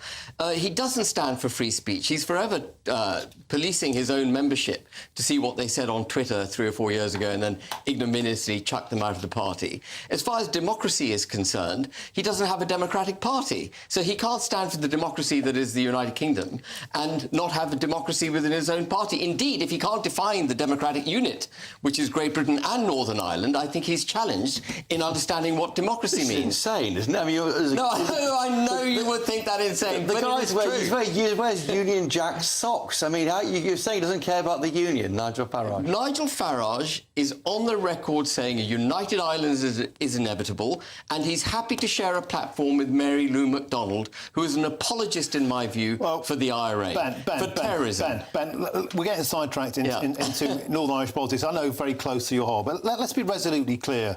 There have been thousands and thousands and thousands of responses to your launch video today. It has to be said, a lot of people who would ordinarily support you are saying a common thing. Ben Habib, what are you doing? You're going to split the vote. Runcorn by-election went down to 6 votes, whisker-thin majorities. You yourself have said repeatedly on this show and many others, you want to try and wipe out the Conservatives. You can't countenance the notion of Sir Keir Starmer being in power for 4 more years. So surely a new party will split the vote on the right and allow the parties you despise to stay into power. Isn't it a better thing for you to do to work with Reform UK rather than trying to work against them? Well, I would have worked with Reform UK if it had actually established some kind of democratic constitution within itself. It hasn't, notwithstanding all the declarations made by Farage and Yousaf. They haven't done it. But just addressing your splitting the vote point, we're 4 years away from an election. The key is to set the direction of travel and the policy agenda that is required to save the United Kingdom. So it's a pressure group? It's not a pressure group. That's the first step. Then we get to the electoral mathematics and the electoral strategy and how you deal with that to ensure that Labour are ejected and you get the kind of government which will deliver the policies to which I just referred. And moreover, I have set a target, a minimum target of 30,000 members that we have to achieve, which, by the way, is about the same number of members that Reform had just before the general election last year. So it's a sizable number of people which you can count on to campaign around the country and so on. I've set that as a target, in part because I want the British people to validate my belief that we do need a new political force, and we won't become a fully fledged political party until I get that validation from the British people. This party is by the people and for the people. That might sound a bit quiche, but it's absolutely the fact. This party is a gigantic ego trip for Ben Habib, isn't it? I know Nigel Farage. You'll know Nigel Farage. He's someone who has fought and lost 8 by-elections. He's got the scars on his back going back 2 decades on Brexit. He's fought for the nation-state. He is the challenger brand. Why are you splitting the vote, as Martin says? The persona of Nigel Farage is great. The reality is not so good. He is taking into his party a whole load of Liberal Democrats, Labour councillors, former lefty Tories. Farage is the most brilliant campaigner. He's the most brilliant political expedient. But he doesn't have a joined-up political philosophy. He doesn't have a coherent philosophy. So why don't you join up with him and get that job? Because very recently you were colleagues and associates and you were in Brussels with him. Surely the best thing to do is be inside the tent. Martin, I've been on this show and I've said I would give Farage a big cuddle and a kiss if he wanted, in order to do the right thing for the country. He can have a cuddle and a kiss whenever he wants. It's not about me or him. It's about getting the right agenda for the country. Farage ain't doing it. And unless he democratises the party... The opinion polls say the opposite. The opinion polls out today over this weekend show Reform, whether you like it or not, is running away. It's eviscerating the Labour Party, eviscerating the Conservatives. Isn't that the thing? Join the winning team rather than trying to start a fresh one. Well, that, I'm afraid, goes to the heart of where British politics has gone wrong. People have been politically expedient. They've wanted to be on the winning side. They've joined the Tories when the Tories weren't doing the right thing. And they've embedded failure in our system. We are on a precipice, if not over it, as a country, and we need to get a grip of this urgently. And on the way to 2029, I'm going to give that bat the best damn swing I can to make sure this country is saved. And you're going to put quite a chunk of your own money into it, you say? If you get 30,000 members, you're going to put 100 grand of your own cash into the pot? Absolutely. If the people show that they want this party, if the people put their hands in their back pockets, it's only right that I should put my hand in my back pocket. And I should make sure that the party is properly capitalised and that the people know that I'm completely committed to the endeavour, that this isn't a vanity project. This is a project born out of duty and obligation. That's why I'm in it. Can I ask you a quick question? What's the structure? Do you own all the shares or the majority shares? No, it is a company limited by guarantee. Same as the thing you criticise Nigel Farage for. No, precisely the opposite. Reform UK is a company limited by shares, and the shares were largely owned by Nigel Farage. And even now he has complete control of that company. We have a company limited by guarantee, which is a non-profit company where the members will control the party. And by a simple majority of the members' vote, they will be able to remove any board director, including the leader. It's fundamentally democratic. But where it really differs, and I think this is, in a Trumpian way, if I may say, beautiful about the party, is that it has something called a college, which will number up to 100 people, all of whom will not be honest, none of whom will be getting a penny from the party. They have to do it because they believe in it. They won't be elected officials. They can't be bought off by this agenda or that agenda. And they will be the heart, soul and conscience. They will be the intellectual ballast of the party. They will be the ones that will make sure that the party executive deliver the promises they make. There will be rigorous controls in place to ensure the party does not deviate. If seats are won and lost by wafer-thin margins, and if Advance UK is enabling Labour to get more seats, and that could be the balance of power at the next election, how would you sleep at night? Come on. You're on the same political page as Nigel Farage. If I did anything to put Labour into office again, I would have sleepless nights. Of course I would. But what we've got to do is have made every effort to do what's right for the country. And what happens in 2028 or 2029, it might be that Farage and I are hugging and kissing. Let's see what happens. OK. Well, we can live for miracles. Ben Habib, the leader of Advance UK. Thank you very much. Thank Chris you. Open. You have to go and interview an important person now. Let you go. Lots more still to come between now and 6 o'clock, including the campaign group Palestine Action is taking court action to try to block the government from banning it as a terrorist organisation. What planet are they on? This is GB News. Hello again, this is your latest Met Office weather update for GB News. Whilst not everywhere has the hot weather at the moment, across parts of the southeast in particular through today, temperatures have been exceptionally high, and it could be a little bit hotter still for some in the southeast as we go into tomorrow. High pressure though drifting away towards the east, and actually there is a frontal system towards the northwest as we go through today. That's brought some rain across parts of Scotland and Northern Ireland. That rain's going to turn a little bit more intense perhaps as we go through this evening and overnight, before eventually fizzling out as it gradually makes its way southeastwards into parts of northern England. So not a huge amount of rain expected here. Many places actually having a dry night, but it is going to be a warm and humid night, especially in the south. Some places staying above 20 Celsius, a tropical night perhaps, and that does mean it's going to be pretty uncomfortable for sleeping. A fine start to the day, though, across many southern parts, albeit a warm, humid one. A bit of cloud in a few places across the southeast, actually largely sunny from the start.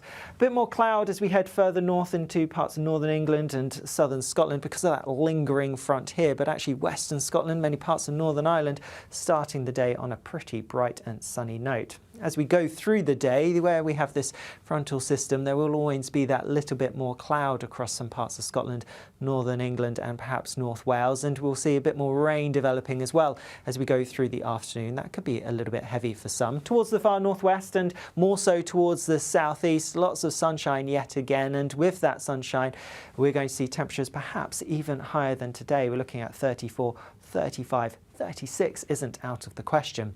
Then later on through tomorrow, more heavier rain developing across parts of northern England, southern Scotland. Could be some thundery bursts mixed in with this, but elsewhere most places having a fine end to the day. A bit more changeable to come weather-wise as we go through the end of the week, and we are going to see temperatures dropping a fresher feel. Westminster's full of talk, but out here It's the real world. Am I allowed to talk now? No, that's it. This is where it matters. Real people and real lives. That's what politics is all about. The fact is Trump made a good start. No. Straight answers, no spin, and just a couple of pints. How many fingers have I got up? About 10. So join me for Lee Anderson's Real World every Friday at 7 p.m. only on GB News. The People's Channel, Britain's news channel. You want to know what's really going on in the corridors of power? Labour don't know what to do with you half the time, and that makes you quite lethal in the chamber. Get behind the headlines with Chopper's Political Podcast. Join me, Christopher Hope, as I sit down with the great and the good of British politics. We'll see where this ruling takes us. These are the stories shaping our nation. Chopper's Political Podcast, available now on all platforms. Listen in and stay ahead.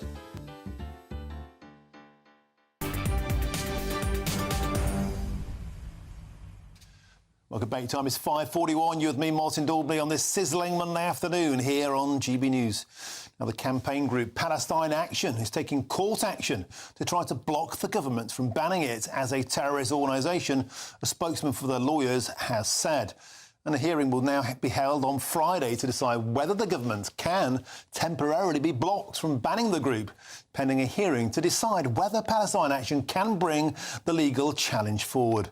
Well, join me now in the studio is the founding director of the Institute for the Study of Global Anti-Semitism and Policy, and that is Charles Small. Charles, a pleasure to have your company.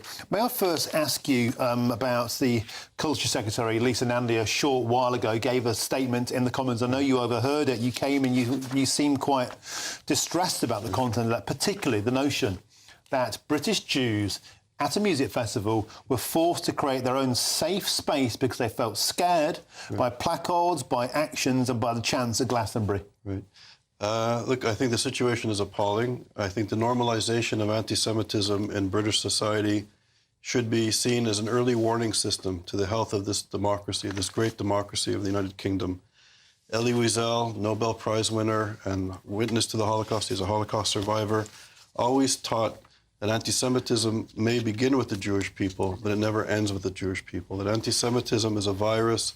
Once it's unleashed, it knows no bounds, and it attacks not only human decency, but the basic democratic principles. And this rise of anti-Semitism in culture, at music festivals, in our best universities in this country, needs to be an alarm bell to our political leaders, our community leaders, that this is a serious matter.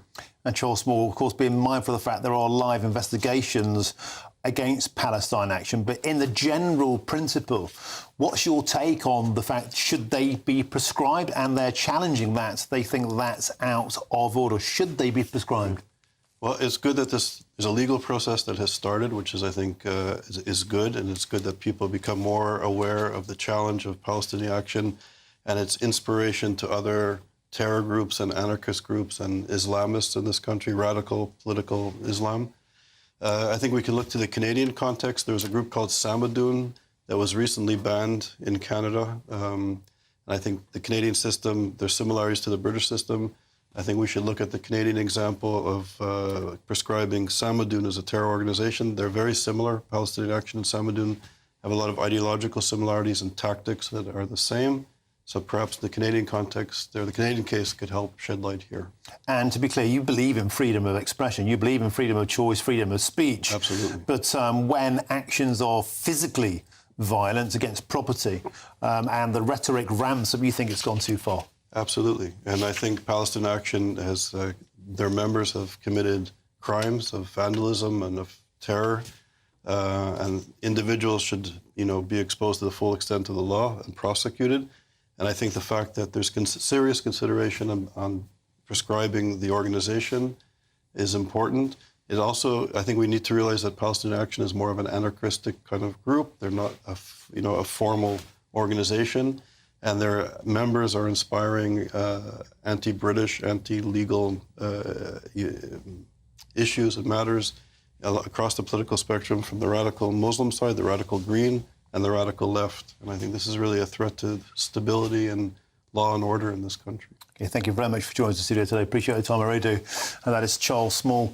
He's the founding director of the Institute for the Study of Global Anti-Semitism and Policy. Charles Small, thank you. And if you're in search of some holiday sun this year, then here is the forecast for some of the top European destinations.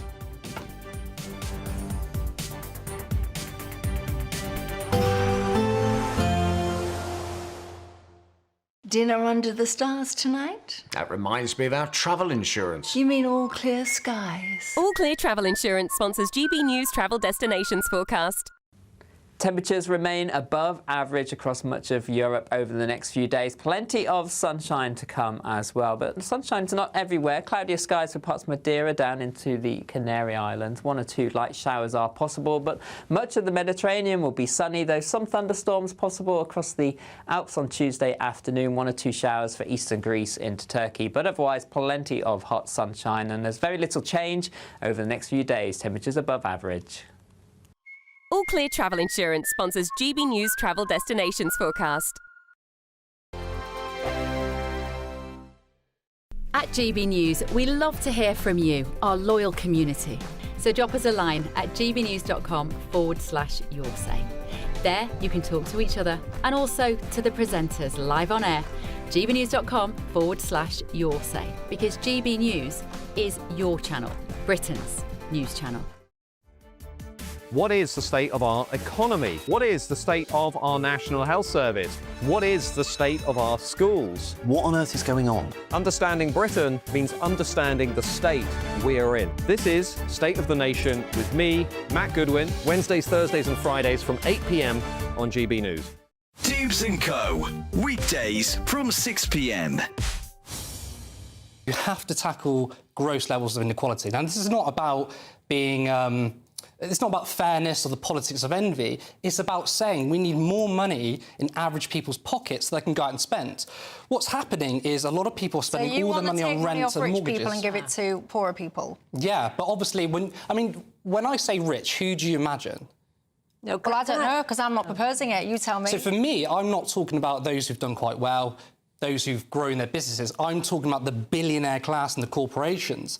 Oh. And I don't want to look at increasing income taxes necessarily. It should be about a wealth tax, because if we don't do anything about it, it's going to get worse. Now, what's interesting what you said about benefits, I know there's this pervasive idea. I just want to make that point quickly. Finish this point. She's about to spontaneously combust, but hang on. Go on, finish your point. There is this pervasive idea that, well, we need to cut benefits to force people into work. And you can understand the logic there. It makes sense, right?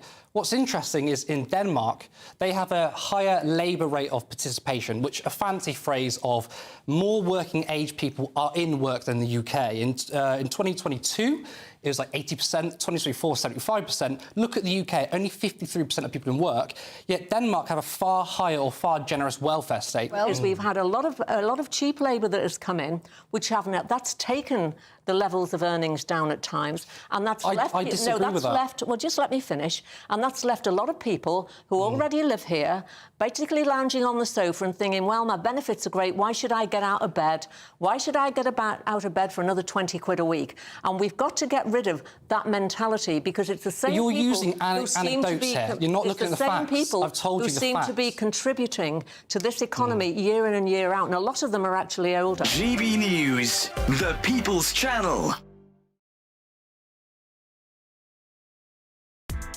Join me, Nana Akwe, for an informative, interactive news programme with a difference. It's fun. No, he didn't say that, Dave. I'm so surprised. I think there's an element of truth to that. Join me from 3 p.m. every weekend, only on GB News, Britain's news channel.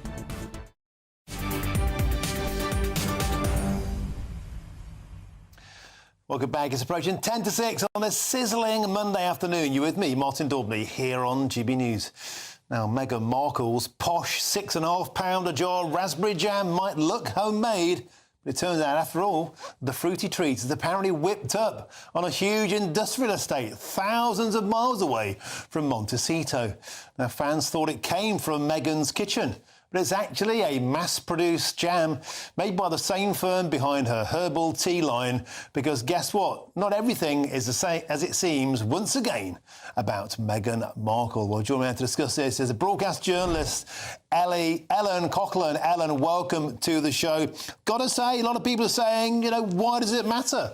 This is a recipe, and it's just based on her own homemade jam, but it does send out a message. People think they're buying into the illusion of something crafted by royal hands or formerly royal hands. It's not quite as it seemed. Well, that's the thing. I don't think this is the gotcha moment that the press are hoping for.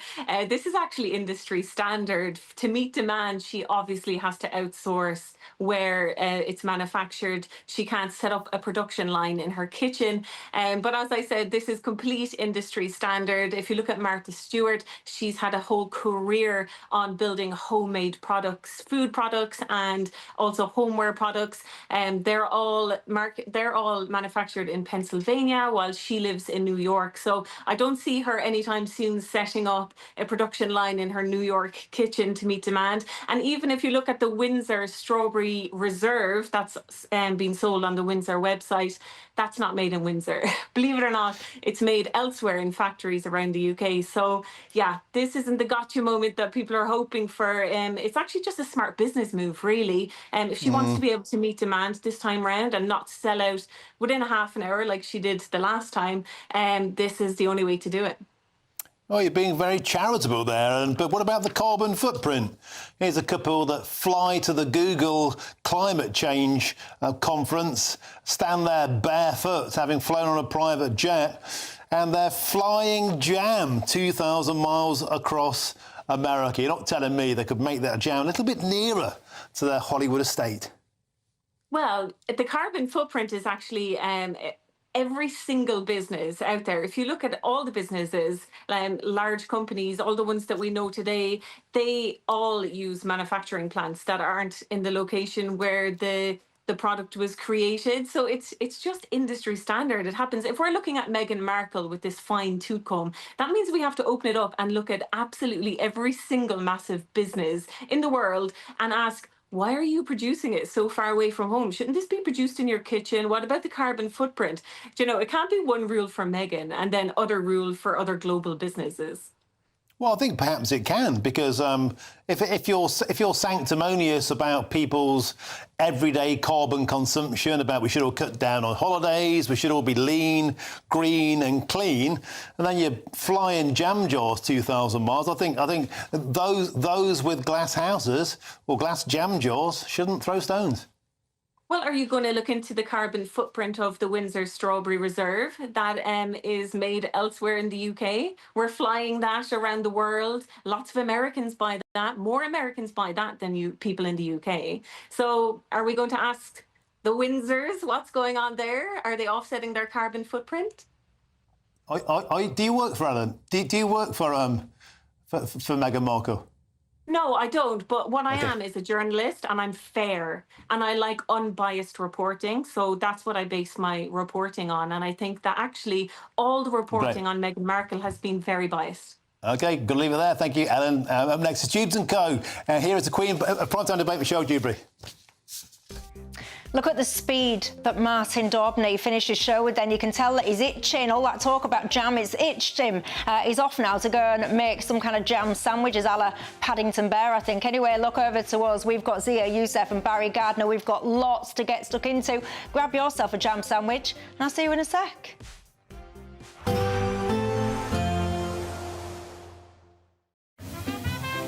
Heavy showers first thing will be followed by a warm, cosy day. Boxed Boilers, sponsors of weather on GB News. Hello again, this is your latest Met Office weather update for GB News. Whilst not everywhere has the hot weather at the moment, across parts of the southeast in particular through today, temperatures have been exceptionally high, and it could be a little bit hotter still for some in the southeast as we go into tomorrow. High pressure though drifting away towards the east, and actually there is a frontal system towards the northwest as we go through today. That's brought some rain across parts of Scotland and Northern Ireland. That rain's going to turn a little bit more intense perhaps as we go through this evening and overnight, before eventually fizzling out as it gradually makes its way southeastwards into parts of northern England. So not a huge amount of rain expected here. Many places actually having a dry night, but it is going to be a warm and humid night, especially in the south. Some places staying above 20 Celsius, a tropical night perhaps, and that does mean it's going to be pretty uncomfortable for sleeping.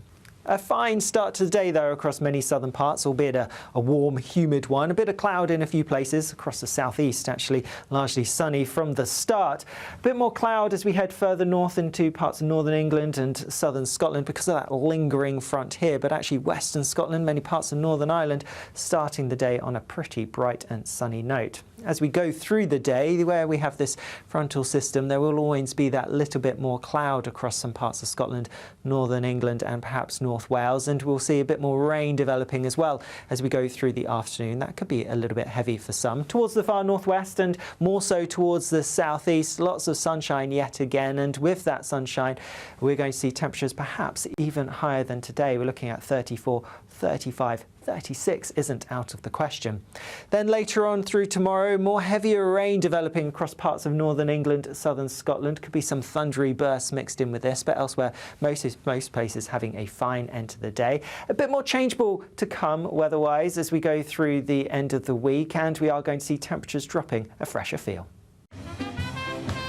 There will be a light breeze in the morning, leading to a warm front. Boxed heat pumps, sponsors of weather on GB News.